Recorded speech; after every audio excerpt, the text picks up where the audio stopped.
Quand le rêve d'une jeune femme de 22 ans devient réalité, personne ne peut prévoir qu'une semaine plus tard, son idylle tourne au cauchemar. J'étais roulée en boule sur le sol à me dire que ma fille était morte. Des indices inquiétants plongent une famille dans une succession de théories macabres. Ils ont tout de suite conclu au suicide. On a affaire à une mise en scène, un faux suicide. Did you kill Sheena Morris? Puis, en deuxième partie, une autre jeune femme disparaît. My fiancée is missing. I can't find her anywhere. C'est le cauchemar de tous les parents. Cette histoire promet d'être sombre. The news that none of those people involved wanted to hear. On lui a mis un sac autour de la tête. Qu'est-il vraiment arrivé à Sheena et Kathleen? Le jour de l'an 2009 à Bradenton Beach en Floride.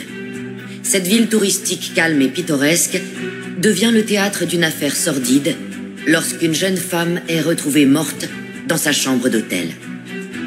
Justice doit être rendue. Sheena Morris, une belle et pétillante jeune femme de 22 ans, aime profondément la vie, et ça se voit. Son rire était tellement communicatif. Elle était toujours pleine d'énergie, motivée, intelligente. Même si les parents de Sheena sont divorcés, ils conservent un lien très fort avec leur fille unique. On était très proches. Quand on était en voiture toutes les deux, si j'avais ma main près du levier de vitesse, elle me donnait toujours la sienne. On était très proches quand elle était petite et on est restés très complices par la suite. Sheena prend soin de tous ceux qui l'entourent, mais en particulier de ses 2 Yorkshire Terriers. Ses chiens, c'était ses bébés. C'était sa petite famille à elle. En décembre 2008, Sheena compte partir en vacances avec son petit ami, Joe Genoese, un entrepreneur local. Quand on a rencontré Joe, le petit ami de Sheena, on a trouvé que c'était un homme très sympathique. On s'est toujours bien entendu avec lui. Il était très attentionné avec Sheena. Mais Sheena n'est pas entièrement honnête avec sa mère quand elle lui présente Joe. Elle m'a dit qu'il avait 35 ans. La première chose qu'elle voulait faire, c'était l'inviter chez moi. Ils sont arrivés à la porte et la première chose que j'ai dite à Joe Genoese, c'était « Toi, tu as bien plus de 35 ans. » Kelly décide de se renseigner sur Joe et apprend qu'il a 3 enfants, qu'il est au milieu d'un divorce difficile et qu'il a en réalité 45 ans, 23 ans de plus que Sheena. Vous savez, c'est ma petite fille de 22 ans. Malgré la différence d'âge, Joe semble être fou amoureux de Sheena. Il paye même son loyer pendant qu'elle cherche du travail. Je suis sa mère, je me devais d'être là pour elle, pour l'aider. On s'entendait pas mal avec lui. Elle était tellement enthousiaste. On l'a soutenue et on a respecté sa décision. Sheena et Joe se disputent parfois. Ils se séparent et se remettent ensemble régulièrement. Mais en décembre 2008, cela fait 2 ans qu'ils sont en couple. Et lors d'un dîner de Noël chez les parents de Sheena, Joe a une surprise pour elle. Yes, of course. And I got it on camera. Joe a prévu de nombreux cadeaux.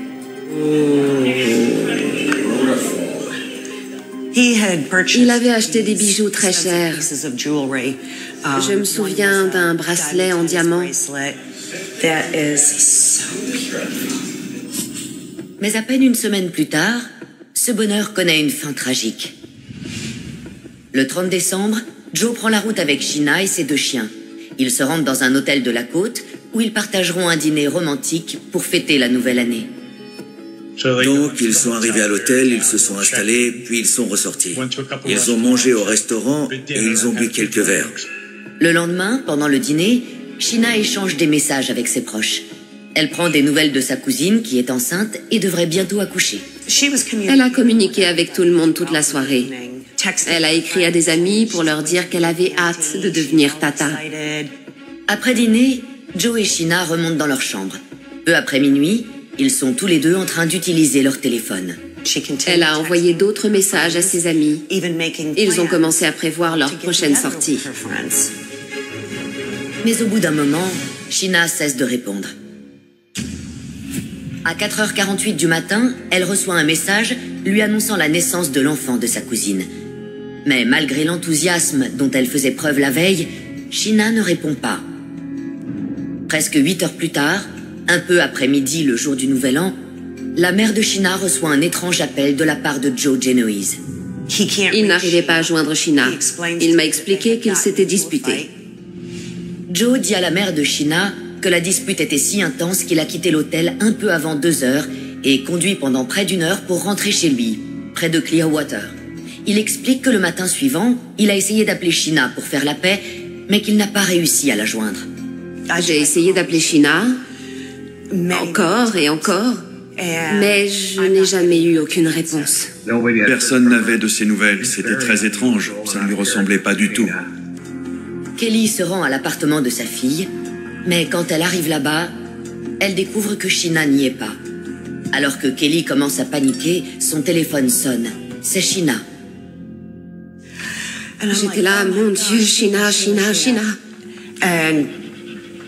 Mais personne ne répond. Donc je me mets à hurler dans le téléphone. Sheena, Sheena, réponds-moi. Et je commence à paniquer, je suis morte d'inquiétude. Et là, j'entends des voix d'hommes au loin. Kelly se rend compte que ce qu'elle entend, c'est une conversation radio de la police. Je panique encore plus, je fonds en larmes, je comprends rien de ce qui se passe. Pourquoi est-ce qu'il y aurait des policiers dans sa chambre d'hôtel? Kelly appelle la police et elle apprend qu'elle avait vu juste. Il y a bel et bien des policiers dans la chambre de sa fille. Elle s'apprête à prendre la route pour se rendre sur place, mais l'interlocuteur de la police lui dit de rester chez elle et que des inspecteurs viendront la voir. Quand ils arrivent, les policiers lui annoncent une terrible nouvelle. Je me suis retrouvée en boule sur le sol de la salle à manger à me dire que ma fille était morte. Que s'est-il passé? Les policiers ne lui donnent que peu d'informations. J'ai demandé où était-elle et ils m'ont répondu dans la douche. Donc je me suis dit, est-ce qu'elle a glissé? Qu'est-ce qui s'est passé? Le lendemain, Kelly reçoit un coup de fil bouleversant de la part du médecin légiste. Elle m'a dit, ça a tout l'air d'être un suicide. Et j'ai dit, quoi? Un suicide? Mais de quoi vous parlez? Kelly est abasourdie par ce qu'elle apprend ensuite. Sheena a été retrouvée tout habillée dans la douche, pendue avec la laisse d'un de ses chiens. Je me souviens que le médecin légiste m'a dit, la police ne vous a rien dit? J'ai répondu, non. Pour les parents de Sheena, son suicide semble improbable. Ça ne lui ressemble vraiment pas. Elle avait ses 2 chiens, et on sait qu'elle ne laisserait jamais ses 2 bébés. J'ai beaucoup de mal à croire qu'elle ait pu être suicidaire. C'est pas sérieux. Elle aimait la vie plus que tout. Quand on est rentré dans son appartement, on a trouvé le chèque du loyer qu'elle avait rempli et posé sur le comptoir. Elle avait renouvelé son assurance annuelle et plusieurs abonnements de magazines qu'elle lisait. Si Sheena ne s'est pas suicidée, est-ce que quelqu'un l'aurait assassinée? Kelly nourrit bientôt des soupçons envers le fiancé de Sheena, Joe Genoese. Joe n'a jamais été un suspect dans l'enquête. Il admet avoir eu une grosse dispute avec Sheena le soir du réveillon, mais il est catégorique. Il n'a rien à voir avec sa mort. Cela dit, d'inquiétants détails sur la dispute entre Joe et Sheena finissent par voir le jour. Les clients de la chambre d'à côté les ont entendus. Ils ont appelé la police parce que c'était après minuit et que, selon eux, c'était une dispute sérieuse. We're in the room next door and there's some kind of domestic thing going on. And there's 2 people over there just screaming and yelling, a woman and a man at each other.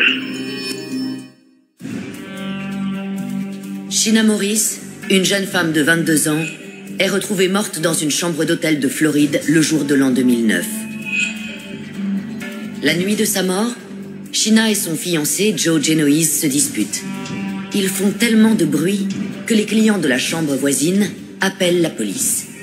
2 agents de police arrivent à l'hôtel. Ils voient Joe Genoese descendre les escaliers et se diriger vers le parking. Mais ils ne l'arrêtent pas parce qu'ils ne savent pas de qui il s'agit. Sheena montre aux agents de police les marques que Joe a faites sur son cou. Et pourtant, la police choisit de ne pas ouvrir de dossier pour violence conjugale. Ils n'ont pas qualifié ça de violence conjugale, ils l'ont reclassé en tapage nocturne. Après avoir pris connaissance de cette intervention des policiers, les parents de Sheena se sentent trahis. Pourquoi Joe ne leur a-t-il pas dit ce qui s'était vraiment passé ce soir-là? Il nous a dit qu'il s'était beaucoup disputé. Mais il s'est bien gardé de nous dire qu'il avait fait du mal à Sheena. Ou en tout cas qu'il y avait eu de la violence ce soir-là entre eux. Est-ce que le fiancé de Sheena essaie de cacher autre chose?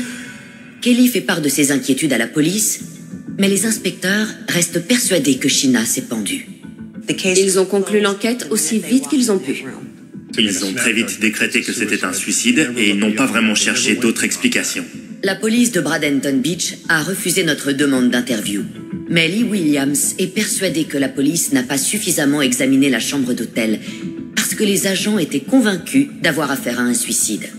Ils n'ont pas relevé les empreintes sur le sol. On relève les empreintes de pas comme on relève les empreintes digitales. Ils n'ont pas pris assez de photos. Donc, la mère de Sheena décide de prendre les choses en main. Elle examine le téléphone de Sheena et elle est choquée par ce qu'elle découvre. Ce soir-là, les clients de la chambre voisine ne sont pas les seuls à avoir appelé la police. Sheena elle-même les a appelés à 2h05 du matin. Hi, my name is Sheena. I'm in Manatee County right now. I was on vacation for the holiday with my fiance. And we have two separate homes. He's on the way to my home apparently right now. He took off with my car keys and my house keys. And he said he was going to destroy my house. À quoi bon appeler la police si vous comptez vous suicider juste après? Il y a plus inquiétant encore. La description que fait Sheena de ce que Joe lui aurait fait subir. He did physically hurt me. He did make me bleed and left claw marks all over me. Kelly informe la police de Bradenton Beach de cet appel. Mais la police ne l'a pas prise au sérieux. Non, l'inspecteur qui était chargé de l'enquête venait d'être promu sergent. Il n'avait jamais enquêté seul sur un décès auparavant. Donc c'était sa première mort suspecte et à mon avis, il est rentré, il a vu une femme pendue dans la douche et il a tout de suite conclu à un suicide. Quand les effets personnels de Sheena sont rendus à sa famille, l'appareil photo de son smartphone témoigne d'une scène effroyable. Dans son téléphone, il y avait des photos qu'elle avait prises d'elle-même. On voit qu'elle a une marque sur le cou. Clairement, c'est arrivé lors de leur dispute dans la chambre d'hôtel. Sheena et Joe se sont envoyés des messages après qu'il a quitté la chambre ce soir-là. Un des messages disait « Arrête de te prendre pour un mâle dominant et arrête de toucher les femmes. Tu es flippant et toxique. » De plus, Sheena ne mentionne dans aucun de ses messages sa volonté de mettre fin à ses jours. Elle n'a pas laissé de mots et il y a beaucoup de choses qui ne collent pas selon moi et selon ses proches. Par exemple, le fait qu'elle ait été retrouvée avec la laisse d'un de ses chiens autour du cou. Elle aimait ses chiens. Elle ne les aurait jamais impliqués dans son suicide. Mais pourrait-il y avoir d'autres suspects? Bradenton Beach est une destination touristique typique. Des gens arrivent et d'autres repartent tous les jours. Peut-être que quelqu'un aurait pu les voir ensemble, puis aurait vu Joe partir et aurait agressé Sheena. Mais la police n'a aucun indice qui étayerait cette théorie. Bouleversée par la découverte de ces messages, Kelly se tourne à nouveau vers les policiers pour les implorer de ne pas écarter la possibilité d'un homicide dans l'enquête sur la mort de sa fille. Mais elle explique avoir été très mal reçue. On m'a dit froidement et de façon brutale que je n'étais qu'une mère dans le déni. Je ne comprenais pas. Je leur ai dit « Pourquoi est-ce que vous ne vous intéressez pas à tous ces éléments ? Vous êtes de la police, c'est votre travail. » En colère, Kelly démissionne de son travail pour pouvoir poursuivre l'enquête à temps plein. Puis en juin 2009, Joe est arrêté pour violence conjugale perpétrée sur une autre femme. Un an plus tard, les parents de Sheena font exhumer son corps pour qu'une seconde autopsie soit pratiquée. Ils sont soulagés d'apprendre que le médecin légiste en chef change la cause de la mort de suicide à indéterminé. Ça a été un grand soulagement de pouvoir se dire « Enfin, quelqu'un nous a entendus ». Dans les mois qui suivent, 2 enquêteurs indépendants proposent leur aide aux proches de Sheena. L'expert criminaliste Jan Johnson et l'ancien inspecteur de police Salvatore Rastrelli. Jan se penche aussitôt sur les photos de la chambre d'hôtel. Elle était pieds nus et il y avait du sable collé sous la plante de ses 2 pieds.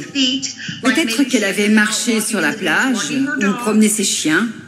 Le problème, c'est qu'on n'a pas retrouvé de sable dans le bac à douche ou sur le sol de la salle de bain. Si elle avait marché jusqu'à la douche avec du sable sous les pieds, on en aurait retrouvé des traces sur le sol. Jan remarque aussi que dans les yeux de Sheena, des vaisseaux sanguins ont éclaté. On appelle ça une hémorragie sous-conjonctivale. Mais ça ne devrait pas arriver lors d'une pendaison. Quand on se pend, l'irrigation s'arrête d'un coup. Et donc, on ne cause pas d'hémorragie sous-conjonctivale. Ce n'est pas typique d'une mort par pendaison, mais c'est typique d'une strangulation, par exemple. Les experts indépendants disent que les indices mènent tous à la même conclusion. Je suis persuadée qu'elle était déjà morte et qu'elle a été portée ou tirée jusqu'à la douche avant d'être suspendue à la pomme de douche avec la laisse. Je pense qu'on a affaire à une mise en scène, un faux suicide. Ça ressemble beaucoup plus à un meurtre. Avec tous ces éléments témoignant d'une mise en scène, la police va-t-elle rouvrir l'enquête? Je sais que Sheena ne s'est pas suicidée. Ça veut dire qu'il y a un tueur en liberté. Il y a un homme que ses parents ont suspecté dès le début. Quand j'ai compris que Sheena était décédée, la première chose que je me suis dite, c'était « Et son petit ami ?» Mais Joe Genoese a toujours récusé avoir quoi que ce soit à voir avec la mort de Sheena. Il a déclaré à nos équipes « Il y avait 2 chiens dans la chambre avec Sheena. Donc, si qui que ce soit avait fait du mal à Sheena, les chiens auraient fait du bruit. Et les voisins les auraient entendus. Sheena s'est suicidée. De plus, Joe a un alibi. Joe a dit qu'un de ses locataires l'a vu rentrer chez lui ce soir-là et qu'il n'aurait pas pu faire la route inverse pour s'en prendre à Sheena. Puis, le 29 juillet 2012, plus de 3 ans après la mort de Sheena, le journal Herald Tribune de Sarasota publie un dossier spécial qui relance l'intérêt du public pour cette affaire. Un nouveau service d'enquête prend alors le relais. Grâce à notre enquête indépendante, la police de Floride a constitué un groupe d'experts. Ils ont conclu que le dossier méritait d'être réexaminé. En octobre 2012, Kelly et Dave se retrouvent face à face avec l'ex-fiancé de leur fille sur le plateau de l'émission Dr. Phil, enregistrée en direct. À cette occasion, Joe passe un test polygraphique réalisé par Jack Trimarco. C'est un des meilleurs polygraphistes au monde. Il était polygraphiste en chef du FBI dans leur bureau de Los Angeles. Il a interrogé le Unabomber et l'auteur de l'attentat du World Trade Center en 1993. Il pose 2 questions à Joe. The first question asks, did you kill Sheena Morris? No. All right. The second question, were you involved in causing the death of Sheena Morris? No. And your answer was no. No.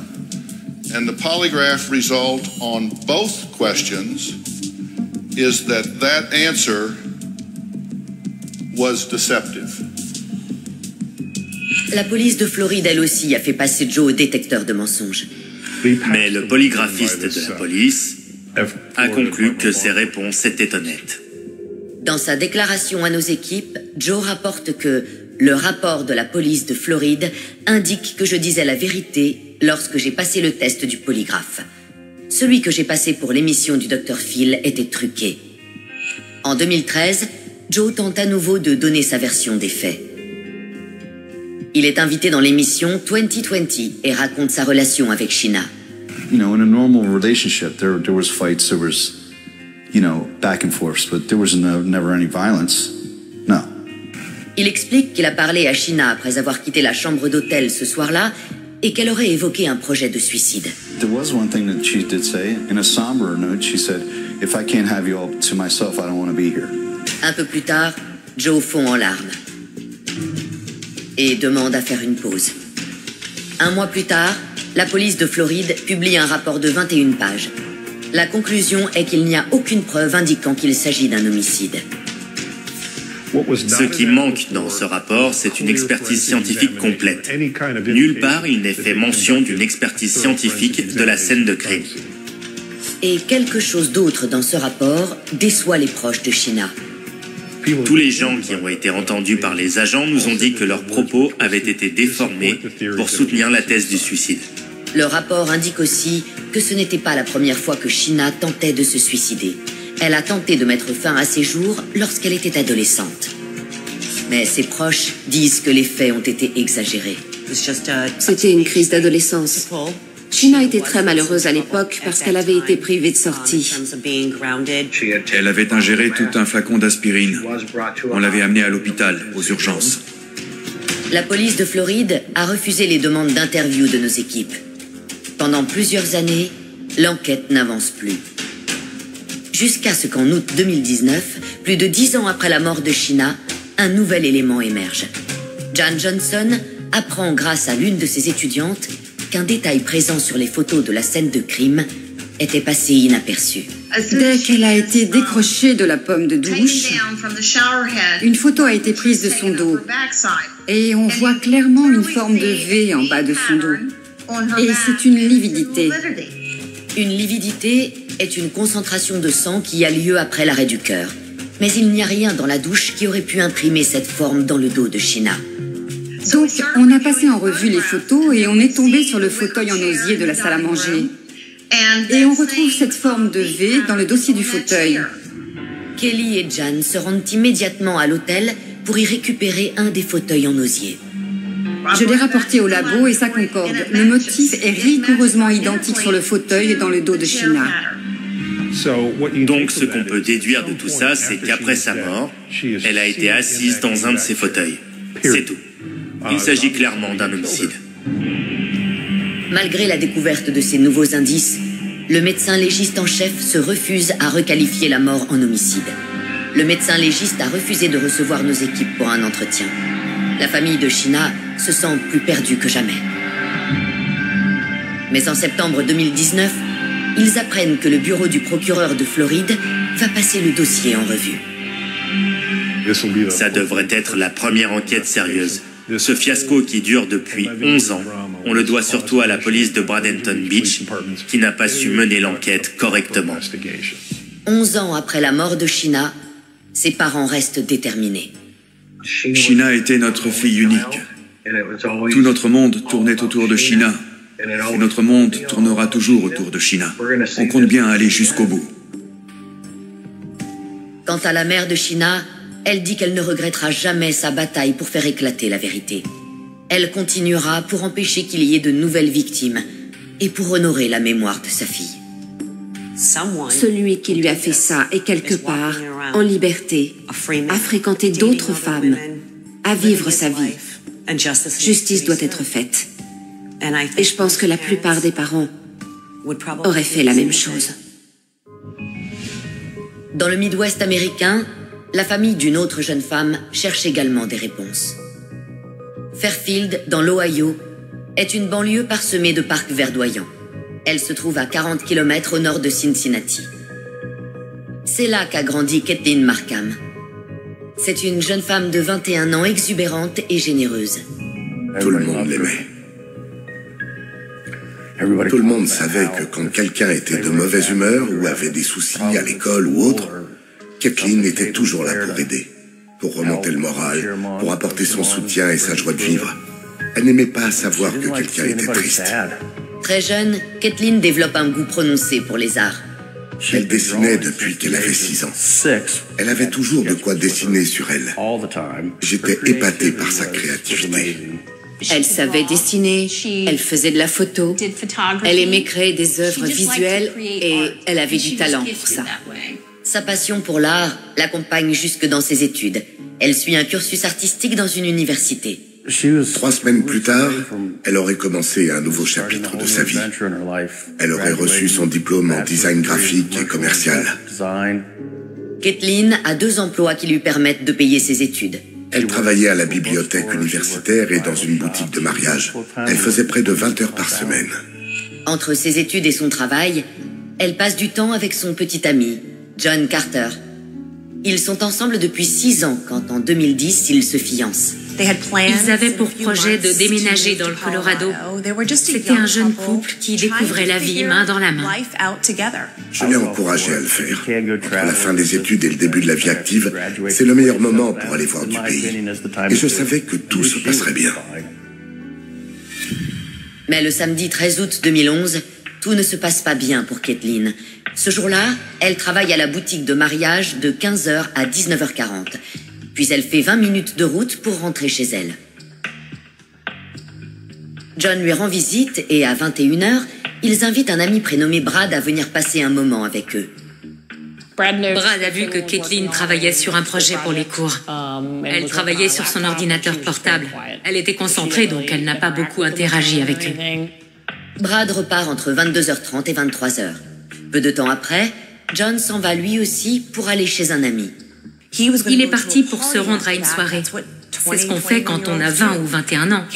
Kathleen, elle, était épuisée. Elle travaillait le lendemain, donc elle a décidé de ne pas suivre John et de rester à la maison. Il va faire la fête et quand il rentre chez lui, il lui écrit « Bonne journée, je t'aime ». Elle ne répond pas. Il se dit qu'elle est partie travailler et qu'elle est occupée ou qu'elle s'est réveillée en retard. Le dimanche 14 août, John se réveille très tard, le lendemain de la fête. Il se lève aux alentours de 14h30. C'est là qu'il remarque que Kathleen n'a toujours pas répondu à ses messages précédents. Il lui avait envoyé plusieurs messages et elle n'a pas répondu. Il est parti travailler et pendant la journée, il lui a envoyé d'autres messages. Toujours pas de réponse. Il a essayé de l'appeler, mais toujours rien. Donc il demande à son patron s'il peut partir plus tôt pour aller chez Kathleen. John arrive chez Kathleen à 19h. Quand il sort de sa voiture, il est abasourdi par ce qu'il découvre. Il a dit « C'est là que j'ai paniqué, quand j'ai regardé entre les 2 bâtiments et que j'ai vu sa voiture. J'ai tout de suite su que quelque chose n'allait pas. » John entre dans la maison de Kathleen. Elle n'est pas là. Son sac à main était là, sa voiture était là, ses clés étaient là, mais elle avait disparu. La seule autre chose qui a disparu, c'est son téléphone. Et quelque chose d'autre semble inhabituel. Le chien était enfermé dans la chambre à coucher à l'étage. Ce qui est bizarre, c'est que ses proches disent que quand elle partait pour la journée, elle enfermait le chien en bas, dans la salle de bain. John appelle immédiatement David, le père de Kathleen. C'était à l'heure du repas. Je me souviens qu'il hurlait dans le téléphone. Kathleen a disparu. Ma réaction, ça a été de dire « De quoi tu parles ?» Et quand j'ai compris, j'ai dit « Ok, j'arrive tout de suite. » Cela fait 18 heures que John n'a plus de nouvelles de Kathleen. À 19h58, il appelle la police pour annoncer la disparition de sa fiancée.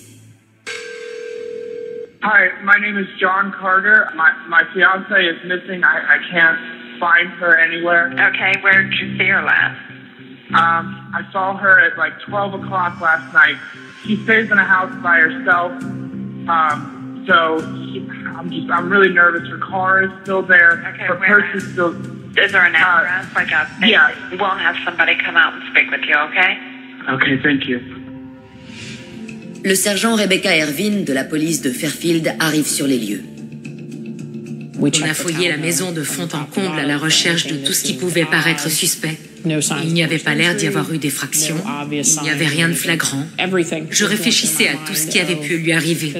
Est-ce que quelqu'un lui a fait du mal? Est-ce qu'elle s'est enfuie? Est-ce qu'elle est quelque part blessée? On a essayé d'envisager tous les scénarios possibles.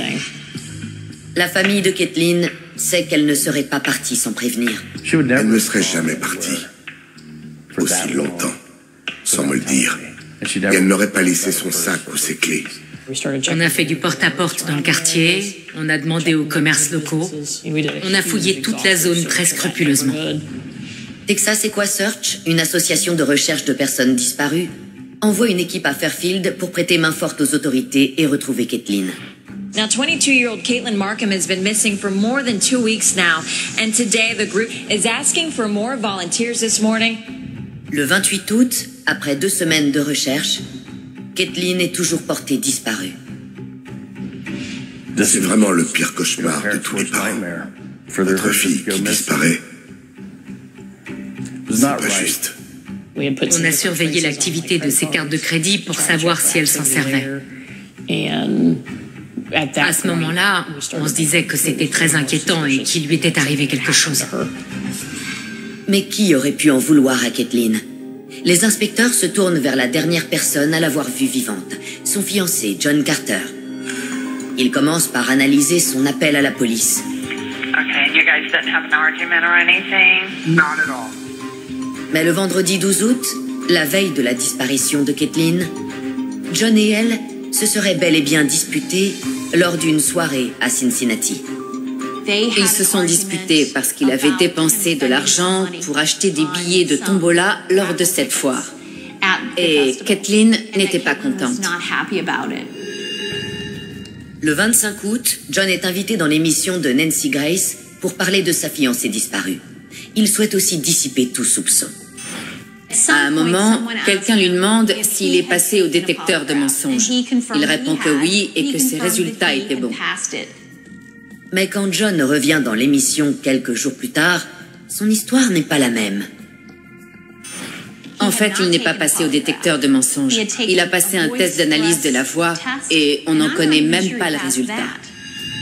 John Carter a refusé d'accorder un entretien à nos équipes et il clame son innocence. Mais bien que la famille de Kathleen pense que John en sait plus qu'il ne veut bien le dire, la police continue d'affirmer qu'il n'y a aucun suspect. Mais en juin 2012, tout cela va changer. Gurpreet Keng, un homme de 26 ans, est arrêté pour avoir agressé sexuellement une étudiante un an plus tôt à l'université de Miami, à Oxford, dans l'Ohio. Quelqu'un m'a dit qu'il y avait un lien entre lui, Fairfield, et le quartier où vivait Kathleen. J'ai découvert qu'il vivait quasiment en face de chez Kathleen Markham. Est-ce que ça ne mérite pas qu'on le considère comme suspect? Mais finalement, les poursuites pour agression sexuelle sont abandonnées. La police explique qu'aucun élément solide ne relie cet homme à la disparition de Kathleen Markham. Il n'est donc pas considéré comme suspect. On l'a convoqué et interrogé et on a examiné tout ce qu'on a pu pour voir s'il y avait une connexion, mais on n'a rien trouvé. Une année entière s'écoule et la famille de Kathleen n'a aucune nouvelle de la police. Puis, le 7 avril 2013, presque 2 ans après sa disparition, s'ouvre un nouveau chapitre macabre. And unfortunately, this morning we're sharing the news that none of those people involved wanted to hear. À 40 km de la maison de Kathleen, un couple qui cherchait du métal à l'aide d'un détecteur près d'un ruisseau à Cedar Grove dans l'Indiana tombe sur un squelette humain. La police de l'Indiana se rend sur place. On a commencé par faire une simple recherche Internet sur les personnes disparues dans la région. On a aussi remarqué qu'une des dents de ce crâne était un peu tordue. On le voyait bien. Un des premiers dossiers de personnes disparues que l'inspecteur a consulté était celui de Kathleen Markham. En regardant les photos, on a vu cette dent tordue et on a compris que c'était d'elle dont il s'agissait. Le bureau du médecin légiste le confirme. Ce sont bien les restes de Kathleen Markham. La cause de la mort était inconnue, mais on se doute qu'elle n'est pas morte là où on l'a retrouvée. Son corps ne s'est pas retrouvé par hasard au milieu de nulle part dans l'Indiana. Quelqu'un a jeté son corps là-bas. Quelqu'un lui a mis un sac autour de la tête. Quelqu'un l'a tué. Les policiers annoncent la terrible nouvelle à David, le père de Kathleen. Le pasteur et 2 policiers ont frappé à la porte. Je savais. Je savais ce qu'ils étaient venus me dire. J'avais rien à leur répondre. Quand je les ai vus tous les 3 à la porte, j'ai su ce qu'ils allaient me dire. Kathleen est en fait la 4e jeune femme à disparaître dans cette région en l'espace de 3 ans. En septembre 2010, Paige Johnson, 17 ans, disparaît. En juin 2011, une étudiante à l'université de l'Indiana, Lauren Spire, disparaît. Et en avril 2012, Chelsea Johnson, 15 ans, est retrouvée assassinée quelques heures après avoir été portée disparue. Est-ce la même personne qui s'en prend à ces jeunes femmes? Quand on regarde le profil de ces 4 victimes, elles sont jeunes, elles sont belles, elles avaient la vie devant elles. Elles ont disparu ou ont été tuées. Donc les gens se sont posé la question, est-ce qu'il y a un tueur en série dans cette région? Alors que la population commence à paniquer, la police fait très attention aux mots qu'elle emploie. Parler de tueurs en série, ça fait peur à tout le monde. On pense à des gens comme Ted Bundy, etc. Mais il n'y avait aucun élément qui tendait à prouver qu'on avait affaire à un tueur en série. Les inspecteurs ne trouvent aucun lien entre la disparition de Kathleen et celle des autres jeunes femmes. On pense qu'il ne s'agit pas d'un prédateur, mais plutôt de quelqu'un qu'elle connaissait. Mais cette théorie repose sur les opinions exprimées par la police. La police dit, ou a dit, on ne pense pas que la population soit en danger. En 2015, 2 ans après la découverte des restes de Kathleen, il n'y a eu aucune avancée dans l'enquête. Dans l'espoir de découvrir de nouvelles pistes, des donateurs offrent une récompense de $100 000 pour des informations. Je trouve ça formidable. Je les ai tous remerciés personnellement. C'est beaucoup d'argent. Malgré la récompense promise, aucun nouveau témoin ne se manifeste. Mais des détectives privés s'intéressent à l'enquête et ce qu'ils découvrent est très inquiétant.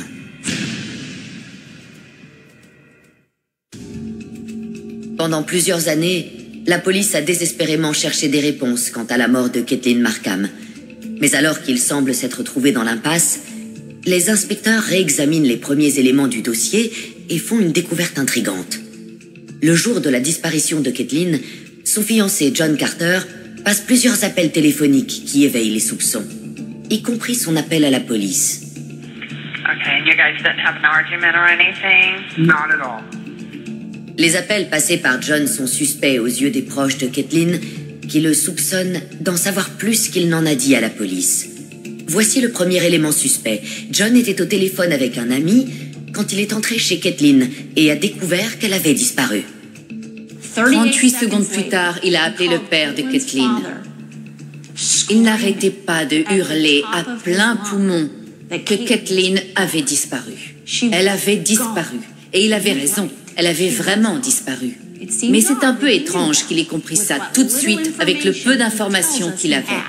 Je ne pense pas qu'il ait appelé qui que ce soit pour demander « Est-ce que tu as vu Kathleen récemment ?» Il ne me l'a pas demandé à moi en tout cas. Il est tout de suite parti du principe qu'elle n'était pas avec moi. Ou alors, il savait qu'elle n'était pas avec moi. Puis le deuxième élément suspect, l'emplacement des restes de Kathleen.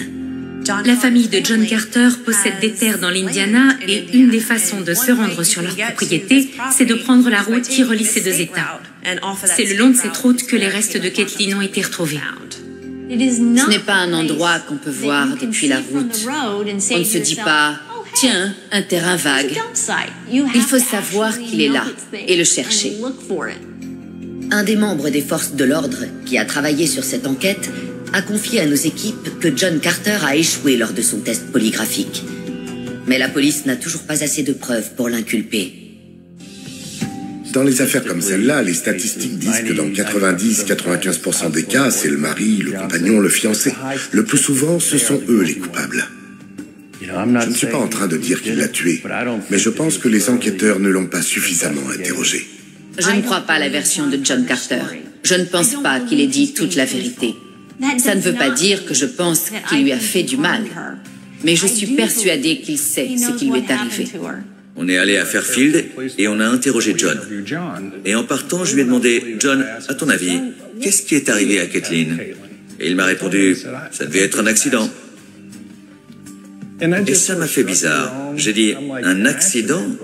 On a trouvé son squelette dans un fossé le long d'un ruisseau. Comment ça pourrait être un accident? Il m'a dit, je ne pense pas que quelqu'un ait fait ça volontairement. Ça ne veut pas dire qu'il l'a tué, mais ça m'a quand même paru étrange. Les mois s'écoulent et toujours aucune avancée. Mais lors de l'été 2018, un nouvel élément pourrait permettre d'apporter des réponses. Un homme est arrêté dans le cadre de l'enquête sur le meurtre d'une jeune femme de 23 ans, dénommée Ellie Wake, qui avait disparu en juillet. Son corps est retrouvé dans un champ à Liberty Township, non loin de Fairfield. Michael Strauss, 29 ans, est arrêté et inculpé pour meurtre après avoir avoué qu'il avait étouffé Ellie chez elle. He'll be in court again today, and that's when we hope to learn more on where this investigation stands. Quand on regarde les photos de Caitlin, on croirait qu'elles sont sœurs. Toutes les deux étaient des jeunes femmes pétillantes, intelligentes, inventives, pleines d'énergie. Elles se ressemblaient surtout. Durant son audition, on a appris que le corps d'Ellie Wake avait été retrouvé avec du plastique enroulé autour de la tête. Et les restes de Caitlin Markham ont été retrouvés dans l'Indiana. Ils ont dit qu'un sac en plastique avait été trouvé entourant sa tête. Donc ces ressemblances ont fait que le public voulait en savoir plus sur les liens entre Michael Strauss et Caitlin Markham. Ce que la famille découvre ensuite leur donne la chair de poule. Après le meurtre d'Ellie Wake et après l'arrestation de Michael Strauss, une photo est apparue sur les réseaux sociaux. On y voit Michael Strauss et John Carter parmi un groupe d'amis de Caitlin Markham. J'ai interrogé John Carter à propos de cette photo et il m'a dit qu'elle avait été prise après la disparition de Caitlin. Je lui ai demandé « Est-ce que Caitlin connaissait Michael Strauss ?» Il m'a dit qu'ils s'étaient déjà croisés. Donc, John m'a confirmé que Caitlin savait qui était Michael Strauss. Une nouvelle théorie est formulée. Strauss est accusé d'avoir harcelé Ellie pendant des mois avant qu'il ne l'enlève et ne la tue. Aurait-il également harcelé Caitlin? Il me semble qu'il y avait un homme qui aurait pu être trop insistant auprès d'elle. Ou en tout cas, assez insistant pour qu'elle se sente mal à l'aise. Mais je ne pense pas que... J'en sais rien. Si c'est arrivé, ça n'était pas souvent. Il n'a jamais été question d'appeler la police ou de porter plainte, par exemple.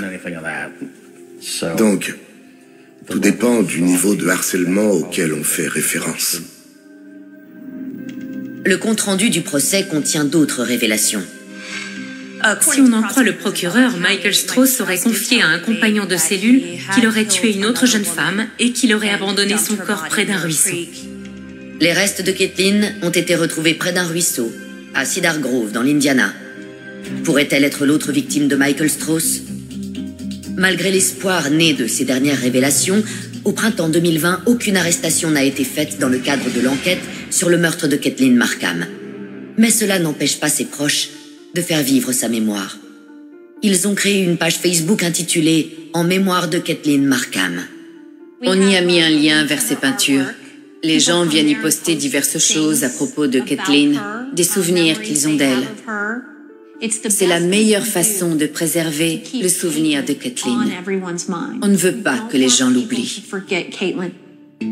Sa famille continue d'espérer que quelqu'un, quelque part, se manifeste. Quelqu'un a jeté son corps près de ce ruisseau et tout ce que cette personne souhaite, c'est qu'on oublie. Elle veut pouvoir vivre libre et nous, on veut empêcher ça. Ça fait longtemps maintenant. Mais il y a encore beaucoup de gens, des amis, de la famille, et même des gens qui ne l'ont pas connue, qui attendent impatiemment des réponses.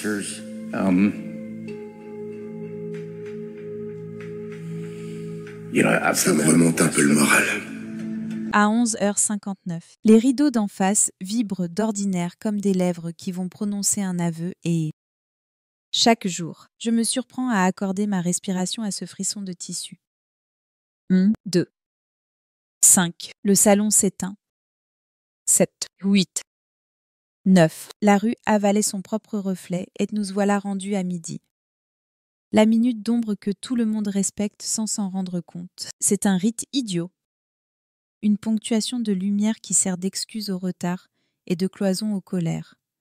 C'est la paix provisoire d'une façade qui dit au monde « on ferme ». Sauf que ce lundi, le soleil a mangé la façade jusqu'au dernier balcon. Les plantes sur la rambarde ont tiré leurs tiges comme des doigts impatients. Un voilier blanc a tranché la mer en bas et rien n'a bougé. J'ai tenu mon souffle sur l'angélus qui n'arrivait pas. La cloche de la petite chapelle a ri en retard de 30. Peut-être 40 secondes, un rire métallique. Gêné et... Dans cet espace minuscule où la ville oublie de cligner des yeux, Elina est sortie. Je l'ai vu dans le viseur de ma vie professionnelle, c'est-à-dire sur la timeline de mon logiciel.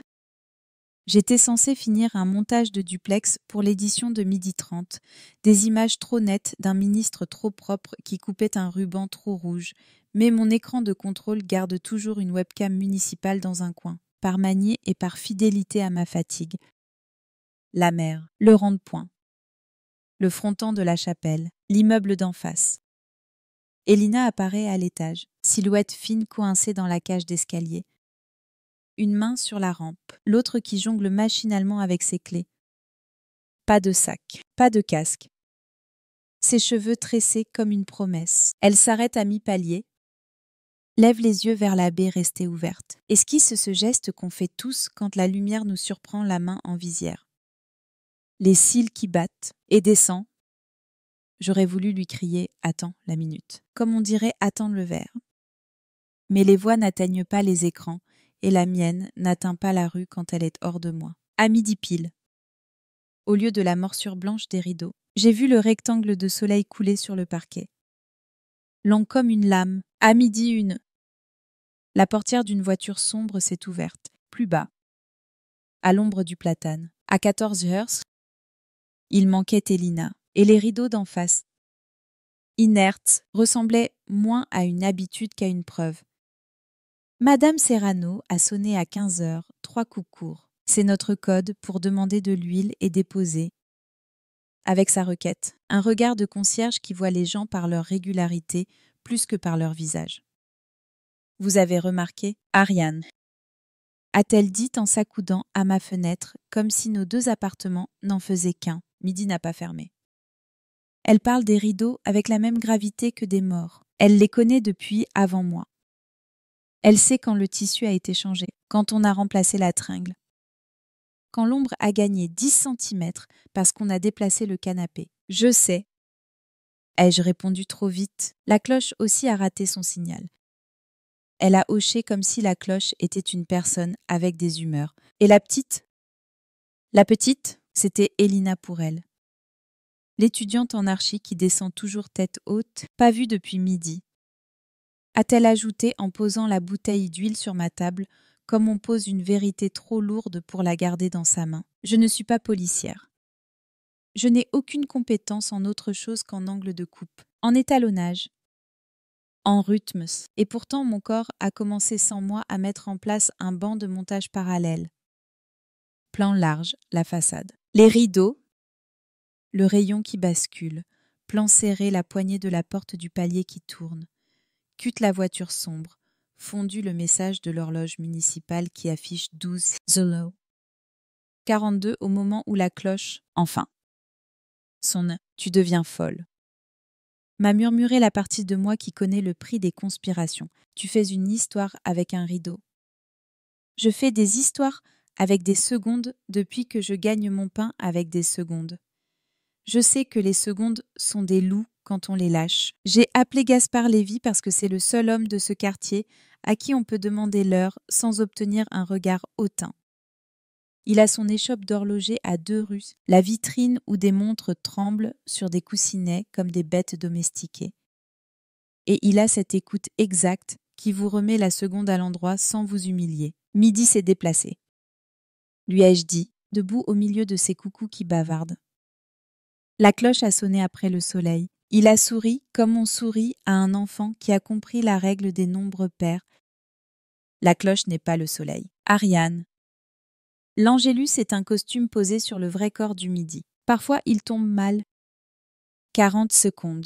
Il a ôté ses lunettes, s'est penché vers le plan de la chapelle qu'il garde sous la vitre des annotations de moines et de mécaniciens y cohabitent. 42. Pour être précis, si on se fie à l'horloge municipale qui, elle, se cale sur un serveur NTP quand il veut bien lui parler. Mais surtout, avec un ciel voilé, le sonneur retardé d'un souffle, c'est humain. Aujourd'hui, ciel clair. Et pourtant, il a attendu, ce n'est pas une panne. C'est une décision, le mot m'a traversé comme un courant d'air. Une décision de qui? Il a haussé les épaules.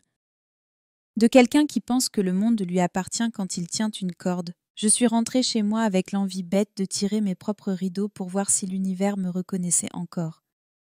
Ma main a tremblé sur la toile. Ridicule. Sur l'écran, j'ai ralenti la capture de la webcam municipale. J'ai calé image sur image le midi de la veille et le midi du jour. J'ai dessiné en surimpression une ligne fine. Ma non-ligne à moi, le bourde où, d'habitude, la lumière casse et renonce. Chez Lundi, la ligne a glissé d'un cheveu. La baie ouverte a fait de la pièce d'en face un aquarium. Elina a traversé cette eau-là au moment exact où, d'habitude, le rideau tombe et on ne voit plus. Ma gorge a fait un bruit de tasse posée trop fort. Je fais du montage. Je sais tricher avec les secondes sans qu'on s'en aperçoive. Je suis donc la mieux placée pour savoir quand ce n'est pas une triche. La latence de la webcam, je l'ai mesurée 100 fois et stable. Le décalage de la cloche. Non, j'ai mis côte à côte. Dans mon logiciel, l'onde sonore de l'Angélus et la courbe de luminosité de la façade. J'ai agrandi jusqu'à ce que le monde devienne pixel et que ma raison menace de se dissoudre. J'ai trouvé mon écart. 42. Un nombre propre. Un nombre qui n'appartient pas au hasard. Madame Serrano a rappelé pour une autre chose, que l'huile c'est sa façon d'annoncer les tragédies. La maman d'Elina a téléphoné, a-t-elle dit sans préliminaire. Pas de nouvelles depuis midi. Son portable raconte des histoires de batterie. Vous qui avez vos caméras. Ariane, vous avez bien vu. Vous, des fois vous voyez mieux. Je me suis surprise à dire oui, alors que tout en moi demandait de dire non pour ne pas devenir responsable de la peine d'une inconnue. Je regarde encore, ai-je promis. Je vous tiens. Je n'avais rien à tenir sinon une sensation de vide et un rectangle de soleil sur un parquet étranger. J'ai appelé la police. Ce n'est pas le genre de phrase qu'on écrit sans sentir une gêne dans les doigts. Mais il y a un moment où l'on cesse d'être spectateur. Capitaine Selim Boyer. Plus jeune que la moyenne. Un scepticisme professionnel qu'il porte comme une cravate trop serrée. Si vous nous dites que vous avez vu quelqu'un à midi sur une vidéo municipale, madame, on prend note. Si vous nous dites que l'Angélus a sonné en retard, je vous propose de vous inscrire à la chorale. On manque de voix d'alto. Je n'ai pas ri, je vous dis qu'une minute d'ombre qui existe depuis 2 ans a été déplacée aujourd'hui. Je vous dis qu'une étudiante qui n'aime pas les rideaux tirés a hésité précisément dans cette lumière qui n'aurait pas dû exister et qu'elle a disparu. Je vous dis que ces rideaux-là ne bougent pas avec les mains. Ils vibrent avant d'obéir, ce sont des moteurs. Et qu'un moteur n'obéit pas aux cloches sans intercesseur. Silence. Il a remplacé sa blague par une curiosité inattendue, des moteurs. Oui, un frisson à 11, 59 d'habitude. Aujourd'hui, rien, Boyer.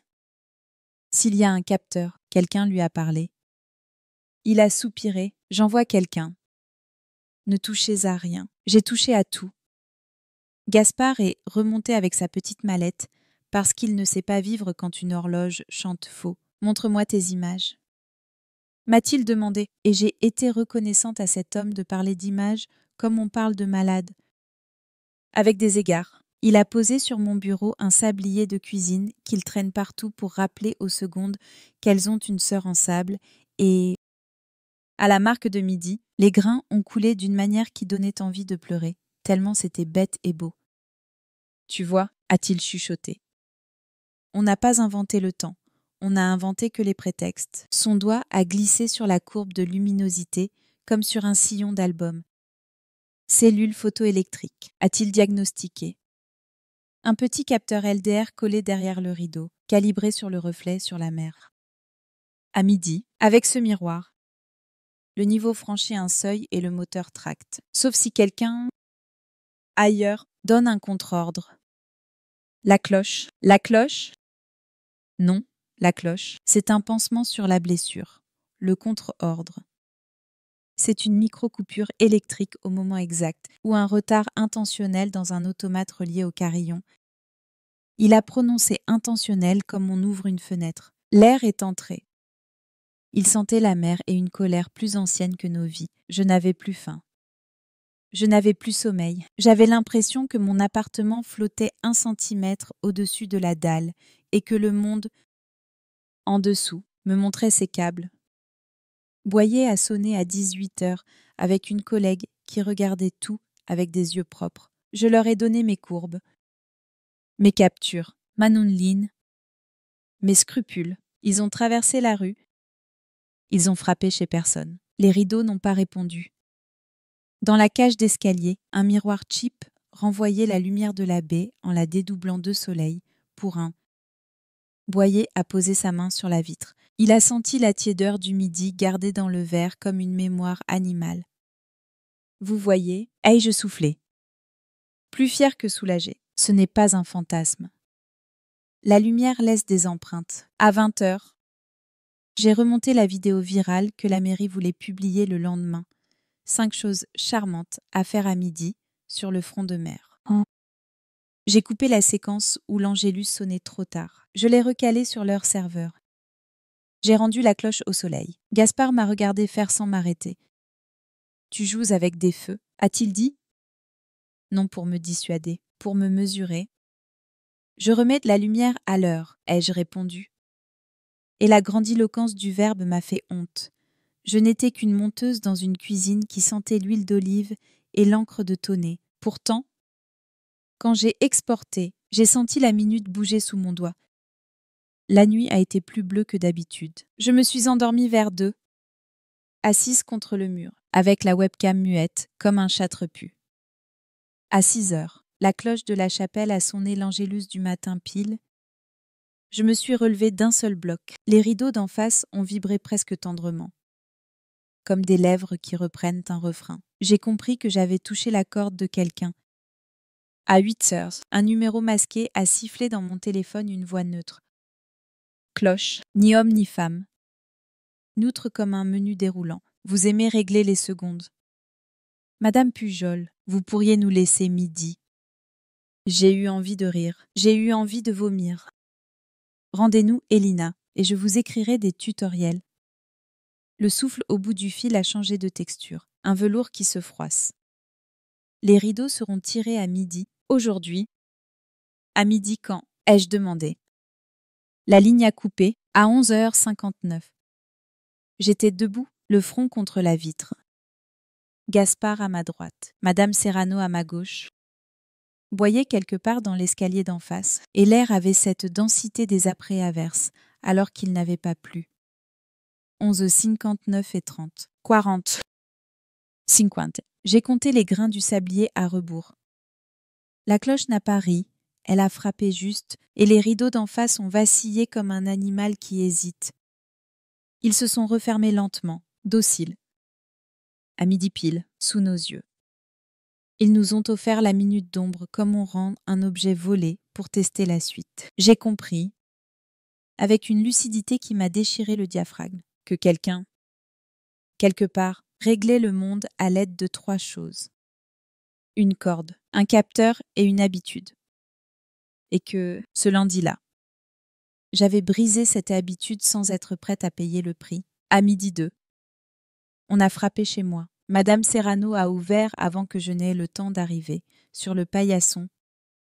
Un petit colis anonyme, boîte longue, légère, sans timbre, juste glissé sous la porte. À l'intérieur, un kit Smart Blinds Motor, télécommande, capture photo et un manuel d'installation plastifié souligné d'un trait fluo, calibrage, aligné sur reflet plein soleil. À la fin, une phrase écrite à la main, d'une écriture sans relief. Ne vous mêlez pas des minutes qui ne sont pas les vôtres. J'ai entendu la colère de Boyer dans l'escalier avant de voir sa silhouette. Alors voilà, a-t-il dit. Ils écrivent maintenant. Gaspard a posé sa main sur mon épaule. Ils écrivent, parce que vous avez déplacé la virgule. A-t-il soufflé? Je n'ai pas répondu. J'ai pris le capteur LDR entre 2 doigts et j'ai promis à voix basse, à la cloche, au rideau, à la mer de recaler l'univers jusqu'à entendre, quelque part, la voix d'Elina, parce qu'une lumière, quand elle ment, finit toujours par laisser une ombre qui trahit, parce qu'une minute déplacée par une main n'est pas une divinité. C'est un câble qui court. Et les câbles, on peut les remonter. Le colis ouvert sur ma table puait la neutralité. Plastique neuf. Manuel sans faute. Photo trop blanche d'un salon générique, un rideau heureux à midi. Gaspard a touché le capteur du bout de l'ongle, comme on prend la température d'un bébé. Et Boyer, en retrait. Bricolait déjà une décision avec son regard. On va voir en face. A-t-il tranché, non par bravade, mais parce que son corps déteste laisser un fil sortir de la pelote. Madame Serrano a levé sa clé en fer comme un étendard ancien. J'ai l'autorisation générale pour l'entretien. A-t-elle rappelé. Et la mère du locataire m'a écrit que je pouvais faire entrer la police si problème d'eau. Elle a dit haut pour ne pas dire disparition. On s'est regardé une seconde de trop. Le temps d'admettre que l'urgence passe parfois par des portes mauvaises. La cage d'escalier d'en face sentait le savon de Marseille et une vieille humidité de linge oublié. Le miroir cheap renvoyait nos 3 silhouettes en double. Gaspard minuscule dessous comme un coucou expulsé de sa boîte. Au 3e. La baie vitrée répandait sa clarté sur un paillasson en fibre de coco. Bonjour, peint de travers et sous la plainte. Dans l'angle où la poussière fait son nid, une miette de scotch noir brillait comme un aveu. Serrano a tourné la clé. Le salon nous a pris à la gorge. Un rectangle exact de soleil traversait le parquet. La non-line de mes surimpressions. Comme si quelqu'un l'avait tracé au chalumeau. Je n'avais pas de gants, mais mes doigts se sont tenus sages. J'ai appris à filmer sans toucher. Boyer a posé une housse sur ses mains, inspecté le rail du rideau. Moture neuf, vies qui n'ont pas vieilli. Câble glissé dans une goulotte blanche et, sous le caisson, collé avec un scotch médicinal, la petite bête.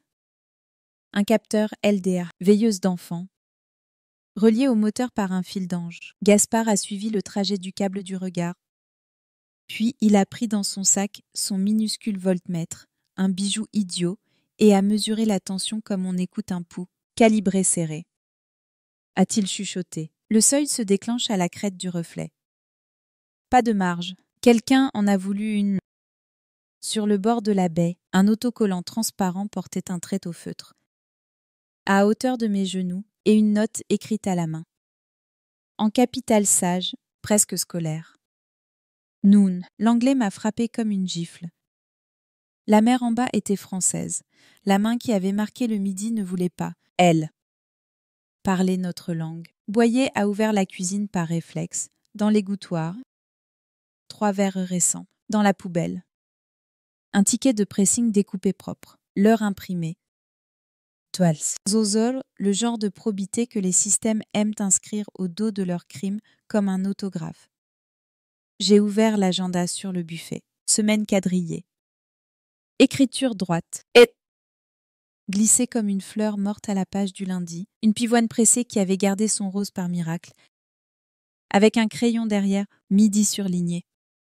Une flèche vers cours d'histoire de l'art. Rien après. Elina avait des rendez-vous avec des choses belles. Quelqu'un l'avait convoquée à midi. On ne sait pas si c'est à elle. A rappelé Boyer, sa voix rappelant à ma colère sa laïcité. Serrano a froncé. C'est à lui. A-t-elle rectifié? Le locataire. Le garce discret qui sourit aux plantes. L'étudiante. Elle vient voir la grand-mère du 4e. Elle descend à midi parce que la vieille fait sa soupe à 12. Lévi s'imbrique. Ce n'est pas un roman. Le salon où l'on tire le rideau appartient à un homme blond qui arrose trop. L'ombre engloutit la cage où passe une fille qui n'a rien à faire avec lui. Et Cloche tient la corde qui attache tout le monde au même midi. Au fond, une pièce borgne, un bureau étroit, un ordinateur sans âme, écran de veille bleu, un routeur clignotant. Gaspard s'est approché d'une multiprise où dormait un petit boîtier Wi-Fi marqué d'une marque familière. Lisse et arrogante, prise connectée.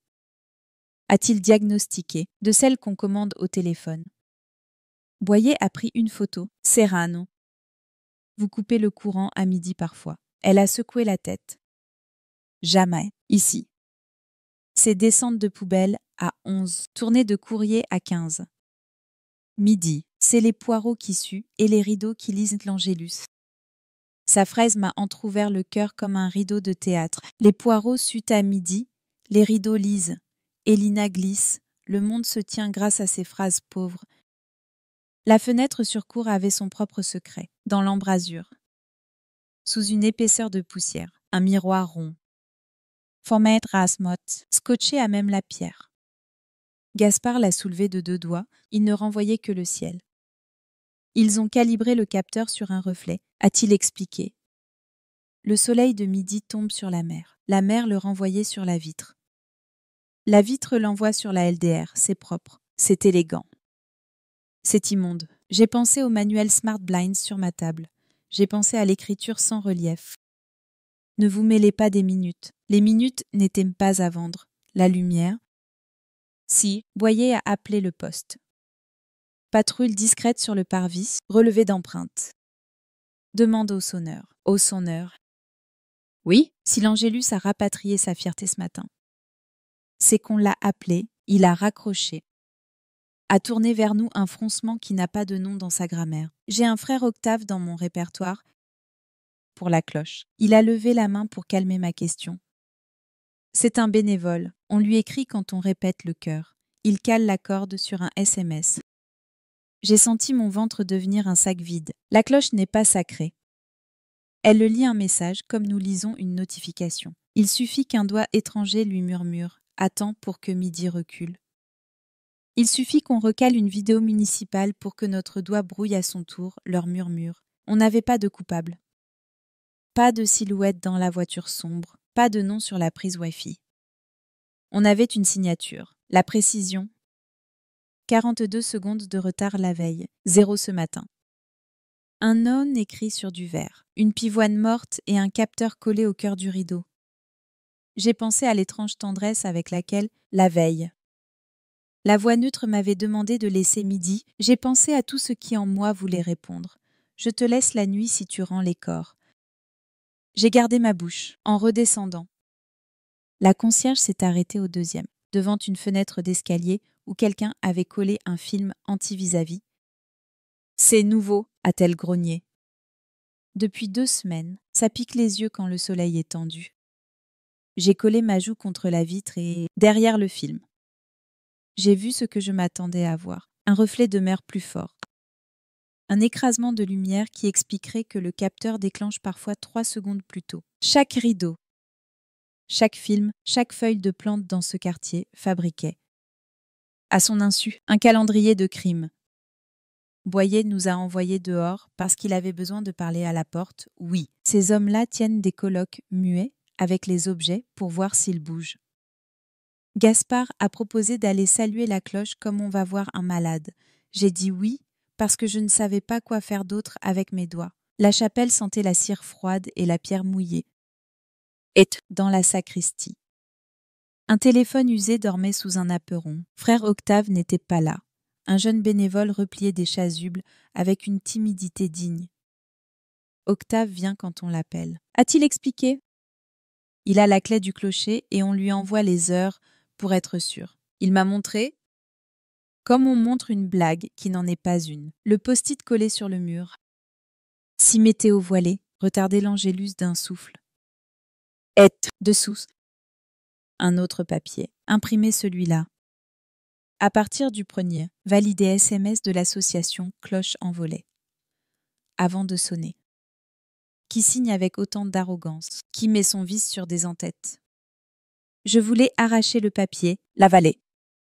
Le recracher à la mer. Gaspard m'a retenu par la manche. Regarde la corde, a-t-il dit. Elle portait des traces fraîches sur la paume, un gras qui n'était pas de cire. Quelqu'un l'avait tenue hier en hésitant. Quelqu'un lui avait demandé d'attendre. Quelqu'un avait retardé d'un souffle, non pas pour les nuages, mais pour un plan. Le téléphone usé a vibré un numéro masqué. Un message qui s'est affiché sous nos yeux sans se gêner. Merci, Auge midi et pile. J'ai senti mon cœur se reculer dans mon dos. Le monde vous donne parfois le sceau du mensonge sans exiger de vous autre chose que d'être là. Au retour, la mer avait gommé les rides de midi. La baie d'en face avait retrouvé son théâtre banal. Boyer nous a rejoints sous le platane, la veste ouverte comme un aveu de fatigue. Le locataire a un nom. A-t-il dit? Il travaille en informatique pour une boîte qui installe des rides intelligents. Il donne des cours bénévoles dans un collège. Il a un abonnement au pressing avec créneau de midi. C'est une vie propre. Une vie de vice. Il a sorti de sa poche une enveloppe transparente. Un badge en plastique, NFC. Marqué cloche and volet, trouvé dans un tiroir. Rien encore qui saisisse une gorge devant un juge, tout un millefeuille d'intentions. J'ai allumé mon logiciel en rentrant. J'ai superposé la minute d'ombre d'hier avec celle d'aujourd'hui. J'ai mis sous elle l'onde de l'Angélus retardé, puis l'Angélus pile. J'ai ajouté en sous-couche. L'éclair du reflet sur le film d'escalier, la vibration du moteur à 11,59 quand il est d'humeur à frissonner, et un tracé fin pour le trajet d'Elina entre deux paliers. Parce qu'à défaut de la serrer, je pouvais la contenir dans un trait. Je n'ai pas pleuré. J'ai juste dit à haute voix le mot qui me brûlait depuis le matin. Alibi. Les rideaux n'étaient pas un goût, c'était une défense. On tirait à midi pour fabriquer une minute où l'on pouvait prétendre ne rien voir. On retarde la cloche pour caler le rideau sur le reflet. On glisse un corps entre deux grains de lumière. On montre ensuite un horaire et on s'en sort. Ce n'est pas du génie, c'est du soin mal tourné. Le téléphone a sonné comme un moustique. Cloche. Même voix, même neutralité. Vous avez eu votre minute. Oubliez la suivante. J'ai regardé la mer devenir aluminium. Et si je cadence votre midi à la seconde? Vous faites quoi? Un rire sans joie? Cette fois, on invente une ombre. J'ai voulu répondre qu'on en avait marre des inventaires et des inventions, que les ombres, on savait les faire revenir du bon côté avec des prénoms. J'ai dit seulement « à demain » et j'ai raccroché. Gaspard a posé son sablier sur mon clavier.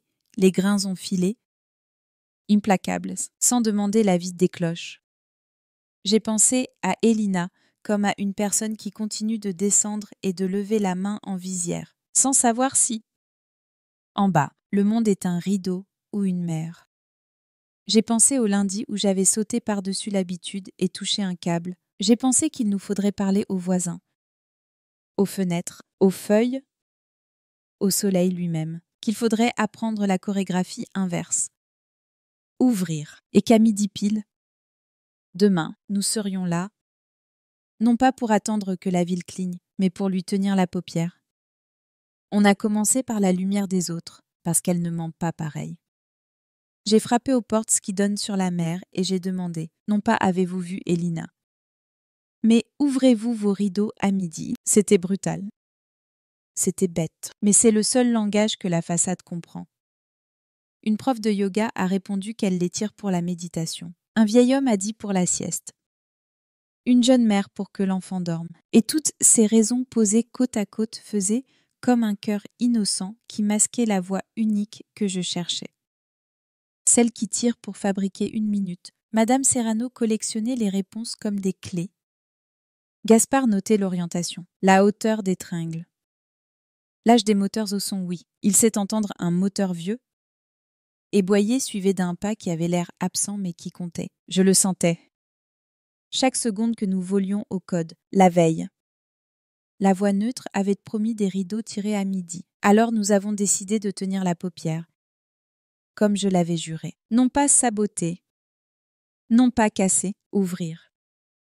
Gaspard a bricolé, dans l'ombre de mon salon, un soleil de poche, une plaque de miroir montée sur un trépied. 2 pinces, un petit niveau à bulles. Et ce sourire triste des artisans qui fabriquent des miracles avec des choses déviées, on va donner au capteur une clarté de fausse mère. A-t-il expliqué, et on va voir qui téléphone à qui quand le rideau se trompe de midi. Boyer a obtenu, par un fil qu'il ne m'a pas déroulé, un duplicata silencieux des logs de la prise connectée du salon d'en face. Quand on coupe, quand on ouvre, quel téléphone déclenche? Je ne vous le dirai pas à l'audience. A-t-il prévenu? Je vous le dis aujourd'hui pour que vous respiriez. À 11h, on a dressé notre miroir dans la cage d'escalier, juste à l'angle où le film anti-vis-à-vis écrasait la lumière. J'ai levé les bras comme on attrape une cerf-volant. Gaspard m'a guidé par millimètres. Plus haut, encore. Stop. Là, la crête. Sur mon écran, la courbe de luminosité du capteur LDR a grimpé comme un poulpe surpris. À 11h58, nous avions déjà un midi de secours prêt à mordre. Le plan n'avait rien d'héroïque, il s'agissait d'être là. De voir, d'empêcher que le monde puisse dire « nous n'avons pas vu ». Il y a eu, à 11h59, un détail qui n'appartenait à personne et qui m'a coupé la gorge, un courant d'air froid dans la cage. Sans raison, comme si une bouche sous le palier avait aspiré. Trappe, a chuchoté Yo-Yo, oui. Yo-Yo de la gare était venu, appelé par Serrano qui l'appelle le poète des lignes droites. Elles existent ici aussi. On n'ouvrait pas les maisons. On ouvrait des issues. Boyer a levé un doigt. Pas maintenant. Il a laissé sa main en suspension. Comme on laisse un silence dans une musique pour que la note suivante soit plus vraie. La cloche a pris son élan. Cette fois, elle n'a pas ri, elle a frappé pile Gaspard, m'a montré la seconde sur son sablier. On aurait pu compter les grains. Les rideaux d'en face ont vacillé les moteurs. Hésitent quand 2 mètres leur parlent. Et j'ai senti mon poignet trembler sur la tige du miroir. « Maintiens », a dit Gaspard. J'ai maintenu. La courbe du capteur était montée d'un cran, puis d'un autre, puis a franchi le seuil. Le rail a gémi. Le rideau a commencé à glisser. Au même instant, le téléphone sur la table de la pièce borgne s'est allumé tout seul. Gaspard l'avait laissé en veille. Une application sans nom a clignoté. Et la prise connectée a inscrit son petit miracle. Off, on, off en 2 secondes. Comme un hockey. Quelqu'un, ailleurs, venait de comprendre que nous donnions une fausse mère au capteur. Et avait tenté de couper l'alimentation pour reprendre la main. Boyer a murmuré un prénom à la radio. Un prénom de flic que je ne redirai pas. Et en bas, dans le hall. J'ai deviné, à la façon dont 2 silhouettes se sont redressées, que la patrouille discrète cessait de l'être. On ne prend pas quelqu'un pour une tricherie de rideau. On le retarde par des questions simples. Monsieur, bonjour. Vous habitez ici ? La voix du policier a traversé l'escalier avec une courtoisie qui force la vérité à se tenir droite. À midi pile, le rideau s'est fermé malgré nous. Lentement, docile. Comme s'il n'avait jamais connu d'autre ordre que celui-là. Mais nous avions vu sa première intention, et le lock de la prise connectée avait mordu. Le téléphone a vibré dans ma poche à midi une cloche. La voix a perdu un rien de neutre, un grain de sable. Vous jouez avec des miroirs, Madame Pujol. Nous aussi. Je me suis surprise à sourire sans joie. Vous avez besoin d'1 minute d'ombre. Nous avons besoin d'1 minute de nom. Il n'a pas raccroché. Vous ne trouverez pas votre fille dans la lumière d'un rideau. Ce n'est pas ma fille. Ai-je corrigé ?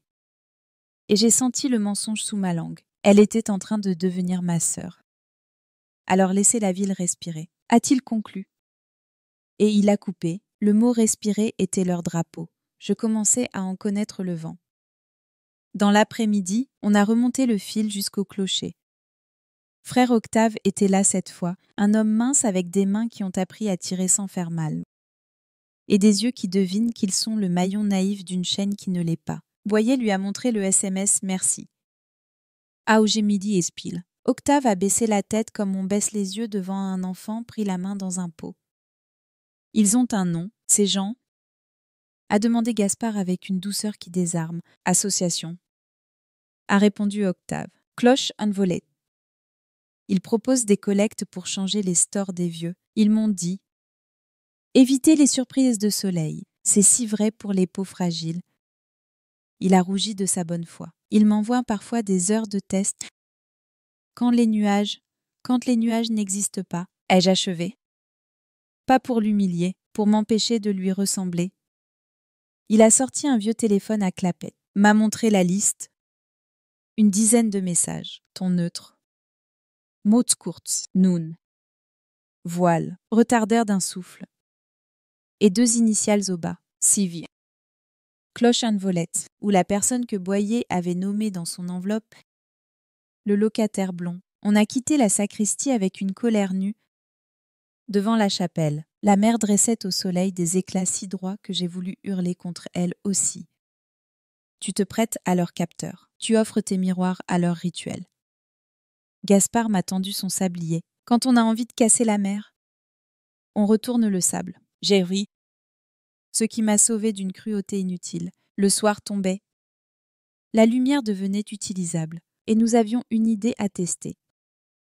Décaler midi en public, non pas pour eux, pour nous, rappeler à ceux qui obéissaient sans le savoir, que la cloche ne fait pas loi, que la lumière a des minutes et des marges. J'ai monté, avec les images de la mairie, un clip court 30 secondes, pédagogique sans le dire, où l'Angélus sonnait pile sur le reflet, où la Noonline apparaissait en surimpression douce, où un trait discret montrait la dérive d'hier. Gaspard m'a corrigé les secondes avec la patience d'un horloger amoureux d'une montre de bazar. Boyait. Contre son habitude. A dit diffusion. Et j'ai appuyé. La vidéo a tourné comme tournent les choses utiles, modestement. De voisin à voisin. Les messages sont revenus avec une vitesse qui m'a donné peur de notre propre force. Je n'avais jamais remarqué que mes rideaux obéissaient au clocher. J'ai chronométré avec ma fille. On arrive chez nous. C'est 12. De l'heure. 30. C'est grave. Et au milieu, 3 réponses qui ont compté plus que toutes. Un restaurateur qui dit « J'ai reculé le service de 5 minutes. C'est mieux pour mes vieux. » Une prof de yoga qui promet pas de blackout total. Je laisse une fente. Et un adolescent qui filme son noun tracé au scotch sur son balcon avec « Si quelqu'un me demande d'attendre d'un souffle, je lui en donne 2, mais c'est moi. » Ce soir-là, la ville avait, pour la première fois, l'air de regarder sa propre lumière. À 22h, la porte a frappé un coup seul un code que je n'avais pas appris. Derrière, Madame Serrano, sans son trousseau, les mains vides, les yeux trop pleins. On a laissé quelque chose pour vous. A-t-elle dit, dans la boîte aux lettres. Une enveloppe sans timbre, lourde d'un objet mince. Un cutter, un banal.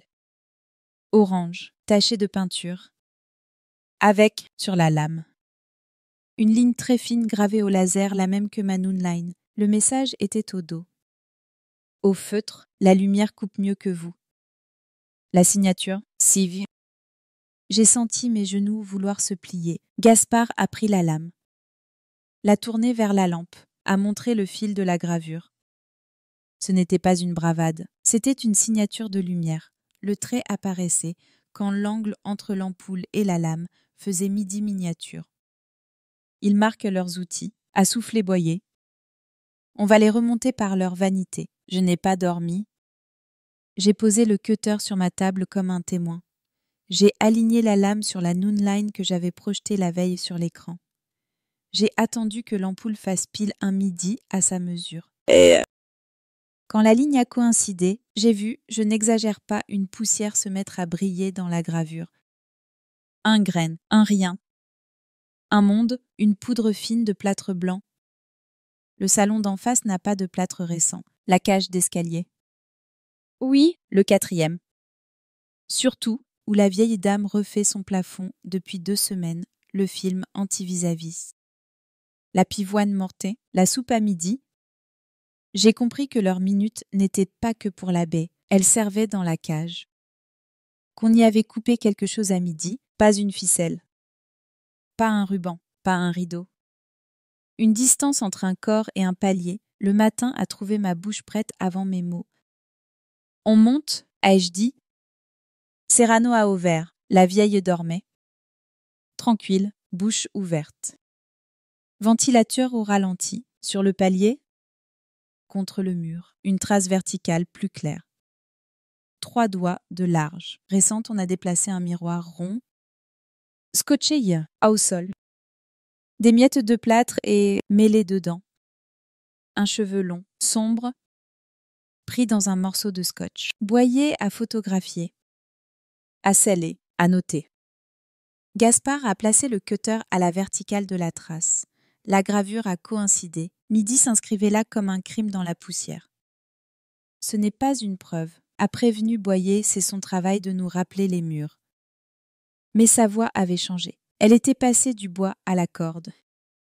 Il a fixé l'heure sur son carnet. Demain, midi pile, on serait ici. Pas derrière la baie, pas sur la mer. À l'endroit exact où le trait de lumière écrit, chaque jour. Le passage d'un couteau, on serait là pour tenir la main du monde quand il prétend fermer les yeux.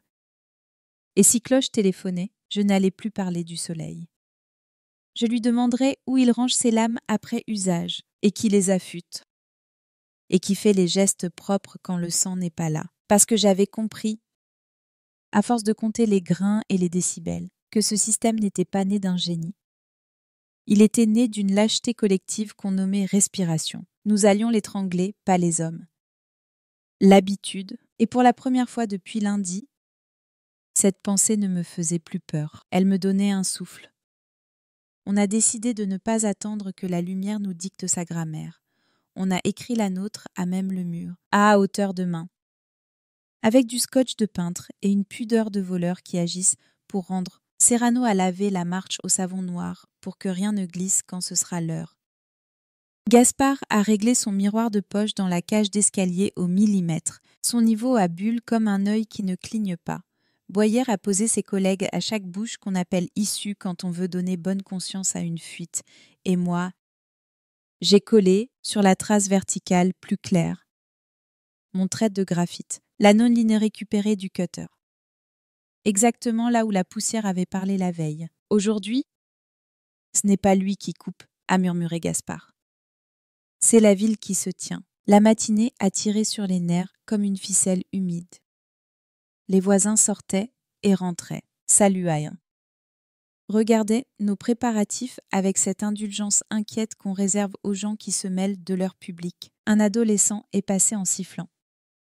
A lu à mi-voix, non tracé sur le scotch, a levé les yeux vers moi avec un respect que je n'avais pas mérité. On peut rester. Serrano a haussé les épaules. Si tu tiens debout sans faire de bruit, il est resté. 12 au mur, mains dans les poches. Sérieux comme un acolyte. À 10 écarts, le téléphone de la sacristie a vibré. Octave, prévenu, nous a retransmis le SMS sans trahir son serment. Voile, retardé d'un souffle, sauf que le ciel était un cristal sans couture. Pas un fil d'eau au large, rien que le blanc dur du midi qui promet de trancher net. Gaspard a levé son sablier comme on brandit une coupe. Je me suis surprise à sourire, un sourire qu'on garde pour eux. Les gens qui savent encore tenir une mesure avec un peu de sable. 11h59 s'est approché avec la lenteur cruelle des choses justes. J'ai pris place à hauteur de la Noon Line. La pomme ouverte, non pas pour empêcher, pour accueillir, Boyer m'a soufflé. Sans emphase, les gestes à ne pas faire. Ne pas attraper, ne pas pousser. Nomma d'abord. Nomma quoi? Le prénom, le sien. Si c'est lui, le vôtre. Si c'est vous. Les systèmes n'aiment pas les prénoms, ça leur casse les menus. Serrano a fait craquer ses doigts de concierge comme on serre des écrous. Elle a posé son trousseau contre sa cuisse, un cliquetis rassurant. La cloche a pris l'air dans sa poitrine. Au même instant, le téléphone, le mien, celui du salon d'en face restait sous surveillance. Celui d'Octave a vibré comme une volée de moineaux. J'ai senti, dans la cage, un souffle venir de dessous, pas une brise. Un retrait, comme si quelqu'un tirait le monde sous nos pieds d'1 millimètre. Trappe, a dit Serrano, mais d'une voix basse qui dit qu'aujourd'hui, c'est nous qui tenons la poignée invisible. Gaspard a incliné son miroir. Le trait de lumière a commencé à courir sur le mur. Plus vite que la veille, plus sûr. Une lame qui sait où elle va. La cloche a frappé pile. Le rideau d'en face a hésité puis a baissé. Docile. Et dans la cage, rien ne s'est passé. Pas de cutter, pas d'ombre qui feinte, pas de pas masqué, juste un silence qui s'est tourné de biais. Comme un animal surpris de ne pas trouver sa porte. Qu'il vienne, a dit Boyer. Il n'a pas eu besoin d'attendre. Au 4e, la main courante a vibré. Très légèrement, ce frisson du métal quand une paume la prend. Un homme est apparu à l'angle blond, veste claire. propreté agressive, les yeux déjà prêts à l'excuse.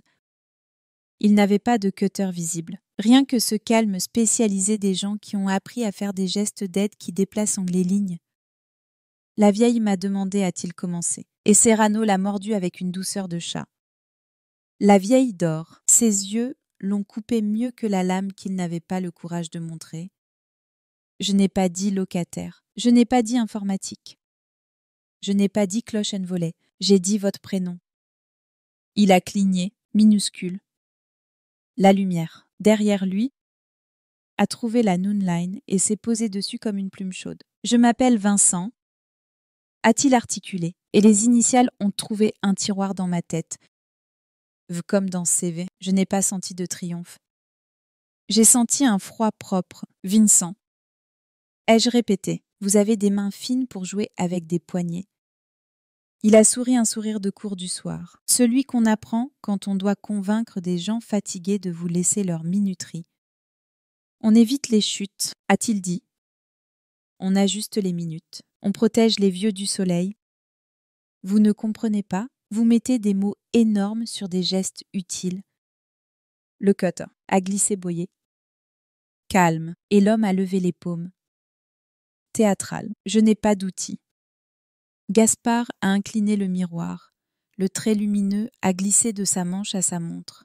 La gravure fine la même que sur notre lame a clignoté une fraction de seconde sur l'acier poli. Ce n'était pas un cutter.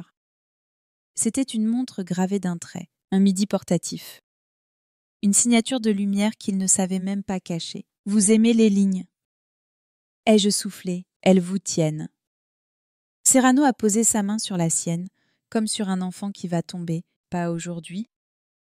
Le téléphone a sonné. Encore. La voix neutre a dit simplement « Vincent ». Descends. Il a sursauté comme un élève qu'on reprend dans un micro. Il a fait un pas. Automatique. Puis s'est souvenu qu'il avait un corps. Vous n'avez pas le droit, a-t-il grogné.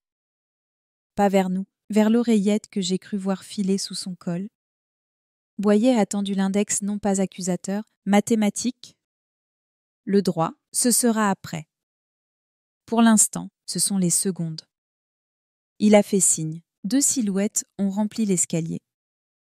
Pas brutal. Présente. Monsieur Vincent, on va vous parler en bas. Ici, c'est midi. La phrase m'a fait pleurer parce que, dans sa simplicité, elle tenait notre monde. Il a essayé la fuite à l'ancienne. Je dois livrer un moteur. Serrano a montré le trousseau. Vous n'ouvrirez plus rien ici sans que je sache. L'adolescent a quitté le mur pour se mettre devant la Noon Line avec un sérieux ridicule et magnifique. Je connais son prénom, a-t-il dit?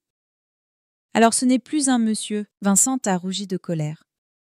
Ce heureuse salle des hommes qui se croyaient invisibles et qu'on rebâtit avec des prénoms. Il s'est laissé emmener.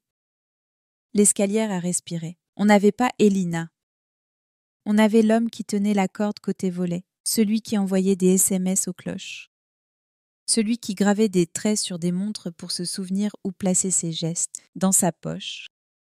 Boyer a trouvé la prise connectée jumeau de celle du salon, sur son téléphone. Une application sans nom, interface claire, bouton naïf. Noon, voile. Pause, hush.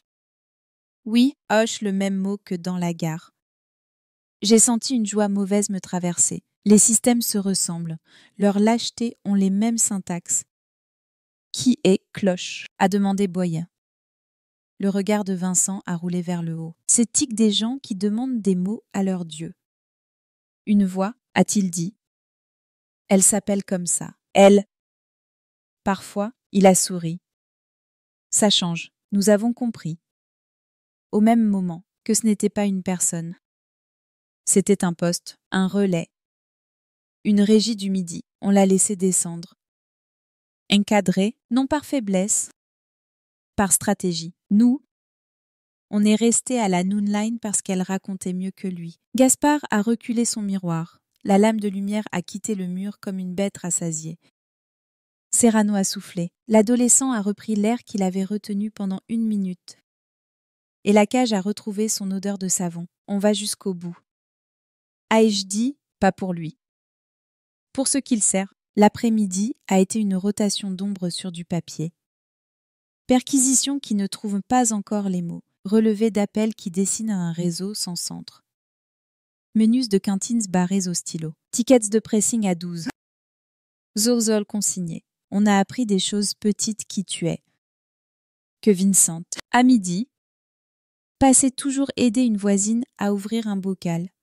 Que la voisine n'avait pas de bocaux. Qu'une camionnette d'association livrait des stores à des heures d'Angélus. Que l'association avait un compte où l'on cotisait pour mettre à l'ombre des gens fragiles. Mettre à l'ombre. Le français a cette cruauté transparente. Au soir. Octave est venu, sans soutane. Avec ses mains d'homme qui a tiré toute sa vie pour d'autres. Il a demandé pardon. Sans théâtre. Je croyais aider. A-t-il dit? On le dit toujours. Quand on aime obéir. Gaspard l'a pris dans ses bras sans un mot. Boyer a griffonné sur son carnet une phrase qui n'entrait pas dans un PV. Il n'y a pas d'alibi lumineux pour une main. J'ai regardé la baie d'en face. À 19h, les rideaux sont restés ouverts. À 21h, aussi. À 23h, encore. La ville, pour une fois, n'avait pas peur de la nuit. Le téléphone a vibré une dernière fois. Tarde, quand la mère avait perdu sa langue. Cloche, la voix avait des bords. Enfin, vous avez cassé 1 minute. A-t-elle constaté, vous n'aurez pas Elina avec des horloges.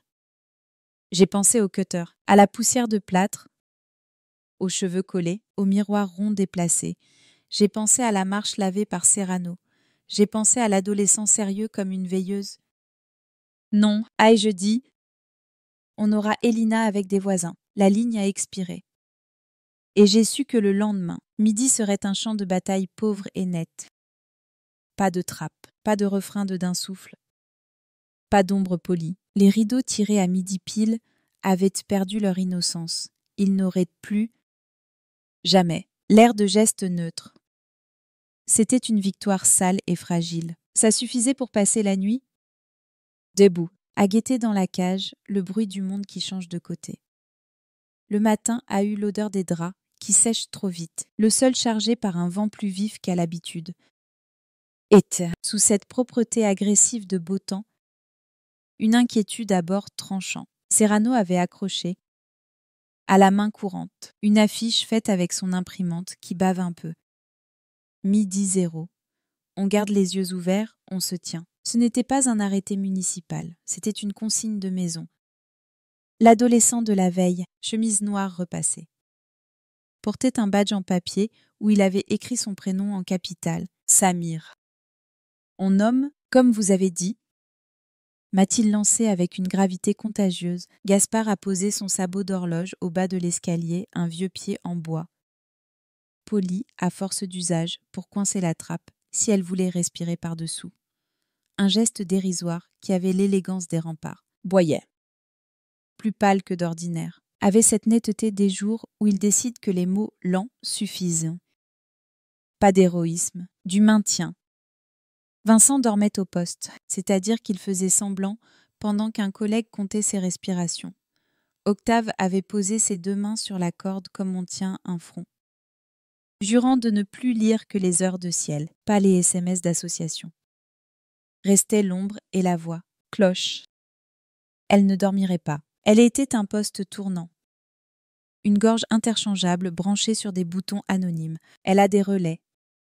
A dit Maya oui. Maya nous avait rejoints. Furieuse de retrouver, sous nos rideaux, le même mot hush que sous ses casiers. On coupera un fil, elle en prendra un autre. Il faut lui ôter le prétexte, le souffle, le pour les vieux, le pour la sieste. Serrano a levé son balai comme on lève un étendard de ménagère. Aujourd'hui, à midi, les vieux regardent et s'ils veulent dormir. Je leur chante, on a ri.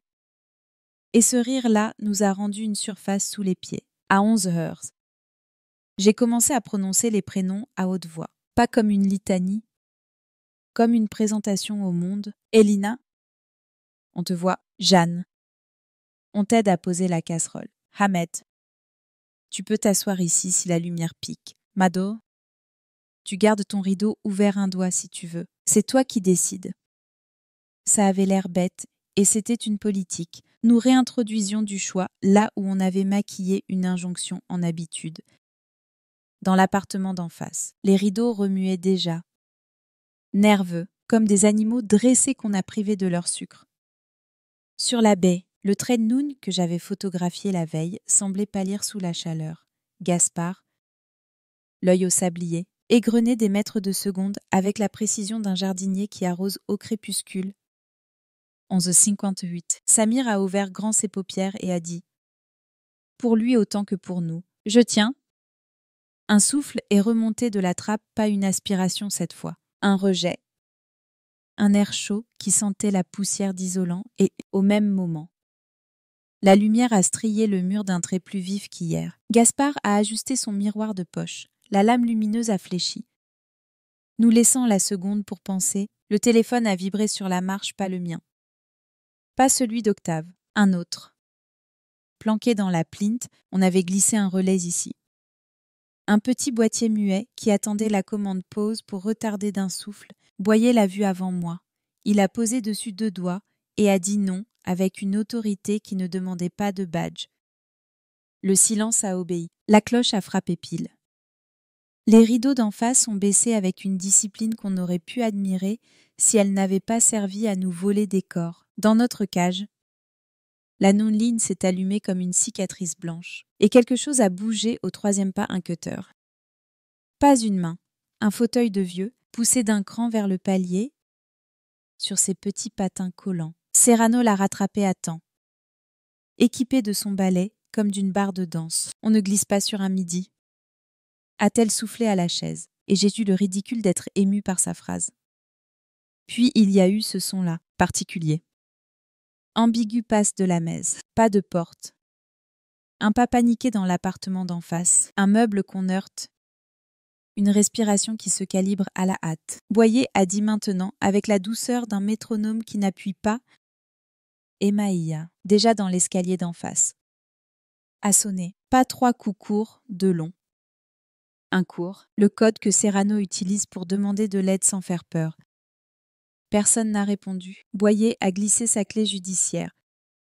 La baille a renvoyé notre reflet, comme si nous étions des voleurs de lumière. Dans le salon. La trace, un câble arraché. Le capteur LDR décollé du rideau, pendu à son fil d'ange, au sol. Une télécommande renversée. Sur la table basse, un carnet de notes à couverture craft. Vierge sauf le premier mot, écrit d'une main différente de celle du Noun sur le verre. Ligne, oui. Ligne, en français. Pointe. Gaspard a posé son doigt à côté, sans toucher pas la même écriture. A-t-il dit ? Celle-ci a appris à écrire avec des règles à petits carreaux, on a fouillé avec soin, sans perdre nos yeux, ne pas laisser la rage abîmer l'ordre. C'est une ascèse. Dans la chambre, rien que des chemises repassées et des boîtes Smart Blinds. Dans la cuisine, un plateau propre avec un sablier à thé, le même modèle que celui de Gaspard. Moins la patine. Dans l'entrée, une boîte aux lettres intérieures, à l'ancienne. Avec un clapet qui coince, coincé par une carte. Je l'ai tirée avec une pince. J'ai failli la déchirer. Une carte de bibliothèque municipale, au nom d'Elina. Glissez-la comme une épingle, au verso. Au crayon, une petite flèche à la place du 12. Gaspard a levé la tête. Son sablier a cessé d'être un gadget. Il est devenu un hors-texte. Elle laisse des cailloux, a murmuré Serrano avec la fierté d'une marraine. Il n'a pas tout mangé. Boyer a serré la carte pas comme une preuve. Comme une main. On sait qu'elle a traversé ici. A-t-il dit, on sait qu'elle a su écrire au milieu de la minute. Je me suis surprise à respirer mieux. S'il y avait une flèche. Il y avait un après, pas la béance noire d'un midi truqué, un chemin. La voix a choisi l'heure de digestion, quand les corps se relâchent et que les gardes se desserrent. Cloche. Son grain avait changé moins de neutralité. Un velours malmené. Vous avez fait théâtre de midi. A-t-elle dit, presque lasse. Vous avez placé des gens dans les angles Vous confondez résistance et mise en scène. Je n'ai pas répondu tout de suite. Gaspard, à côté de moi.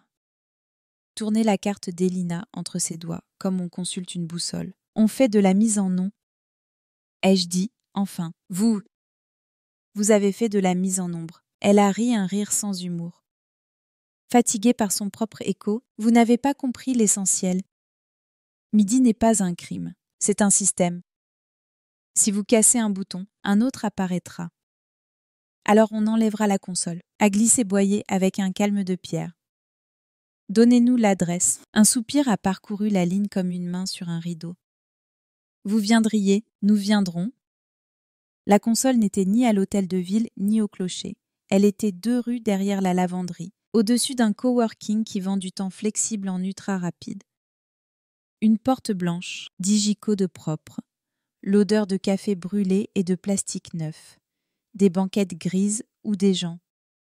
Casque sur les oreilles, vendent de la voix à la minute. Le patron a appris le ton neutre des explications qui désamorcent. Plateforme d'appel sortant. Gestion non lucrative pour association. Je vous montre nos scripts. Voyez, des phrases toutes faites pour dire bonjour aux donateurs. Pour rappeler des réunions, sur l'écran, un dossier nommé CLV. Cloche and volette. A soufflé Maya. Le patron a blanchi de la bonne couleur. Jeûne pas. A terminé Boyer. On sait. La salle du fond avait la délicatesse clinique des lieux où on fabrique des voix, mousse acoustique au mur. Lampe trop douce, post-it ou traînée des consignes sans faute. Retardeur d'un souffle si voilé. Validaire, noun quand reflet plein, hush après coupure. Et sur une table, un téléphone à lignes multiples. Vieux comme un théâtre, avec des touches assez grasses pour qu'on puisse en lire les préférences. La 3 avait un autocollant. Clocher, la 5. Vincente, la 7. Camion, la 9. Pressing. La voix n'était pas une personne, elle était une constellation. Plusieurs gorges se succédaient ici, neutralisées par l'habitude. Pour commander des secondes, comme on commande des cafés. Qui paye ? A demandé Maya. Le patron a montré. La main tremblante, un IBAN sur un post-it. Une fondation protection des seniors. Serrano l'a ramassé comme on ramasse un mégot qui mettrait le feu à une pinède. Les vieux n'ont pas besoin de vos minutes, a-t-elle dit. Ils ont besoin qu'on vienne leur ouvrir les bocaux, à l'heure où ils demandent, dans un tiroir. Samir, qu'on avait traîné avec nous, parce que sa colère propre nous rappelait nos raisons, a trouvé une clé USB. Je peux... Oui. Il l'a branchée, sur l'écran. Des calibrations, des vidéos de façade. Filmées de loin, à midi. Retouchées avec des traits lumineux comme les miens. Sauf qu'ici, le commentaire était technique, avancé de 12 quartiers nord. Midi une certaine partielle d'ouest. Réduire la gorge. Réduire la gorge. L'expression m'a dégoûté physiquement. Gaspard, à côté de moi, a posé sa main sur son sternum comme on protège un violoncelle. On leur a prêté nos instruments. A-t-il soufflé? Ils ont pris la clé. Boyer. Méticuleux, a refermé chaque tiroir dans l'ordre inverse. Vous viendrez témoigner, a-t-il dit au patron qui se voyait déjà emporté par un fleuve dont il ignorait le nom. Vous direz qu'on vous a demandé de parler pour simplifier des minutes. Vous direz que vous croyez faire de l'aide. Vous direz les mots qu'ils vous ont donnés. On s'occupera de la musique. Il a pris le téléphone multiligne, l'a retourné, a photographié l'étiquette du fournisseur. Et on remontera la facture jusqu'à ceux qui jouent au piano. Il nous manquait une chose, et c'était la seule qui comptait. Elina. On avait des circuits, des scripts, un prénom Vincent, une salle où cloche prenait corps. Un cutter gravé qui coïncidait avec la trace au mur. On avait même un caillou, la carte de bibliothèque avec la flèche, mais pas elle. J'ai résisté à la tentation de hurler en remettant les pieds sur la place. Gaspard a avancé son sablier. J'ai secoué la tête. Pas le sable, le 20. La mer s'était levée un peu. Les rideaux. Chez les voisins, battaient leur retenue. Au 4e, la vieille avait placé un fauteuil loin du palier. Samir a collé contre le mur un nouveau scotch. Ici. On se dit midi en prénom. C'était maladroit et parfait. À 19h, la mère d'Elina m'a appelée. Sa voix s'était durcie, comme la nôtre. À force de ne pas dormir, elle m'envoyait des plans de sa tête quand elle se perdait. Vous savez, des petits croquis de son centre. Elle m'a transféré une photo sur un papier à carreaux. Un rectangle, un trait. Un cercle, le rectangle la cage, le trait la noonline, le cercle la marche. Et une mention, Dwals. Zoser ne pas reculer. J'ai eu envie d'embrasser ce trait et de l'insulter pour sa confiance. On ne reculera pas. Ai-je promis à une photo? La nuit a posé ses draps sur nous sans fermer les paupières. Vincent a parlé enfin pas un roman. Des parcelles, des consignes. Des noms de rues, une cave de test où l'on monte des moteurs. Une femme à la voix claire qui change selon les jours. Un camion garé là où la mer ne voit pas. Boyer répartissait les équipes. Maya dessinait sur mon plan des cercles qui étaient des heures.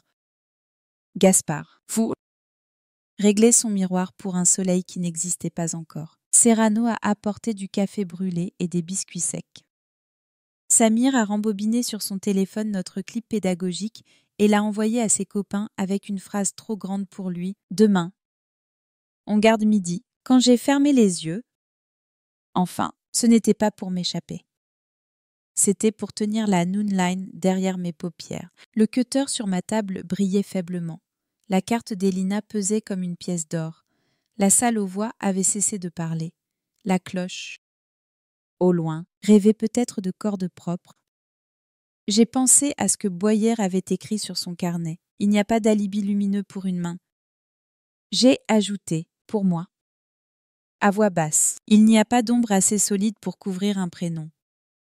Demain, midi toujours. Demain, nous serions là. Non plus pour prouver qu'ils existent, mais pour ouvrir. Demain, Elina devait trouver, si elle revenait par sa flèche, des mains à hauteur de sa marche. Et si c'était quelqu'un d'autre, quelqu'un d'anonyme à qui Cloche avait déjà préparé 1 minute?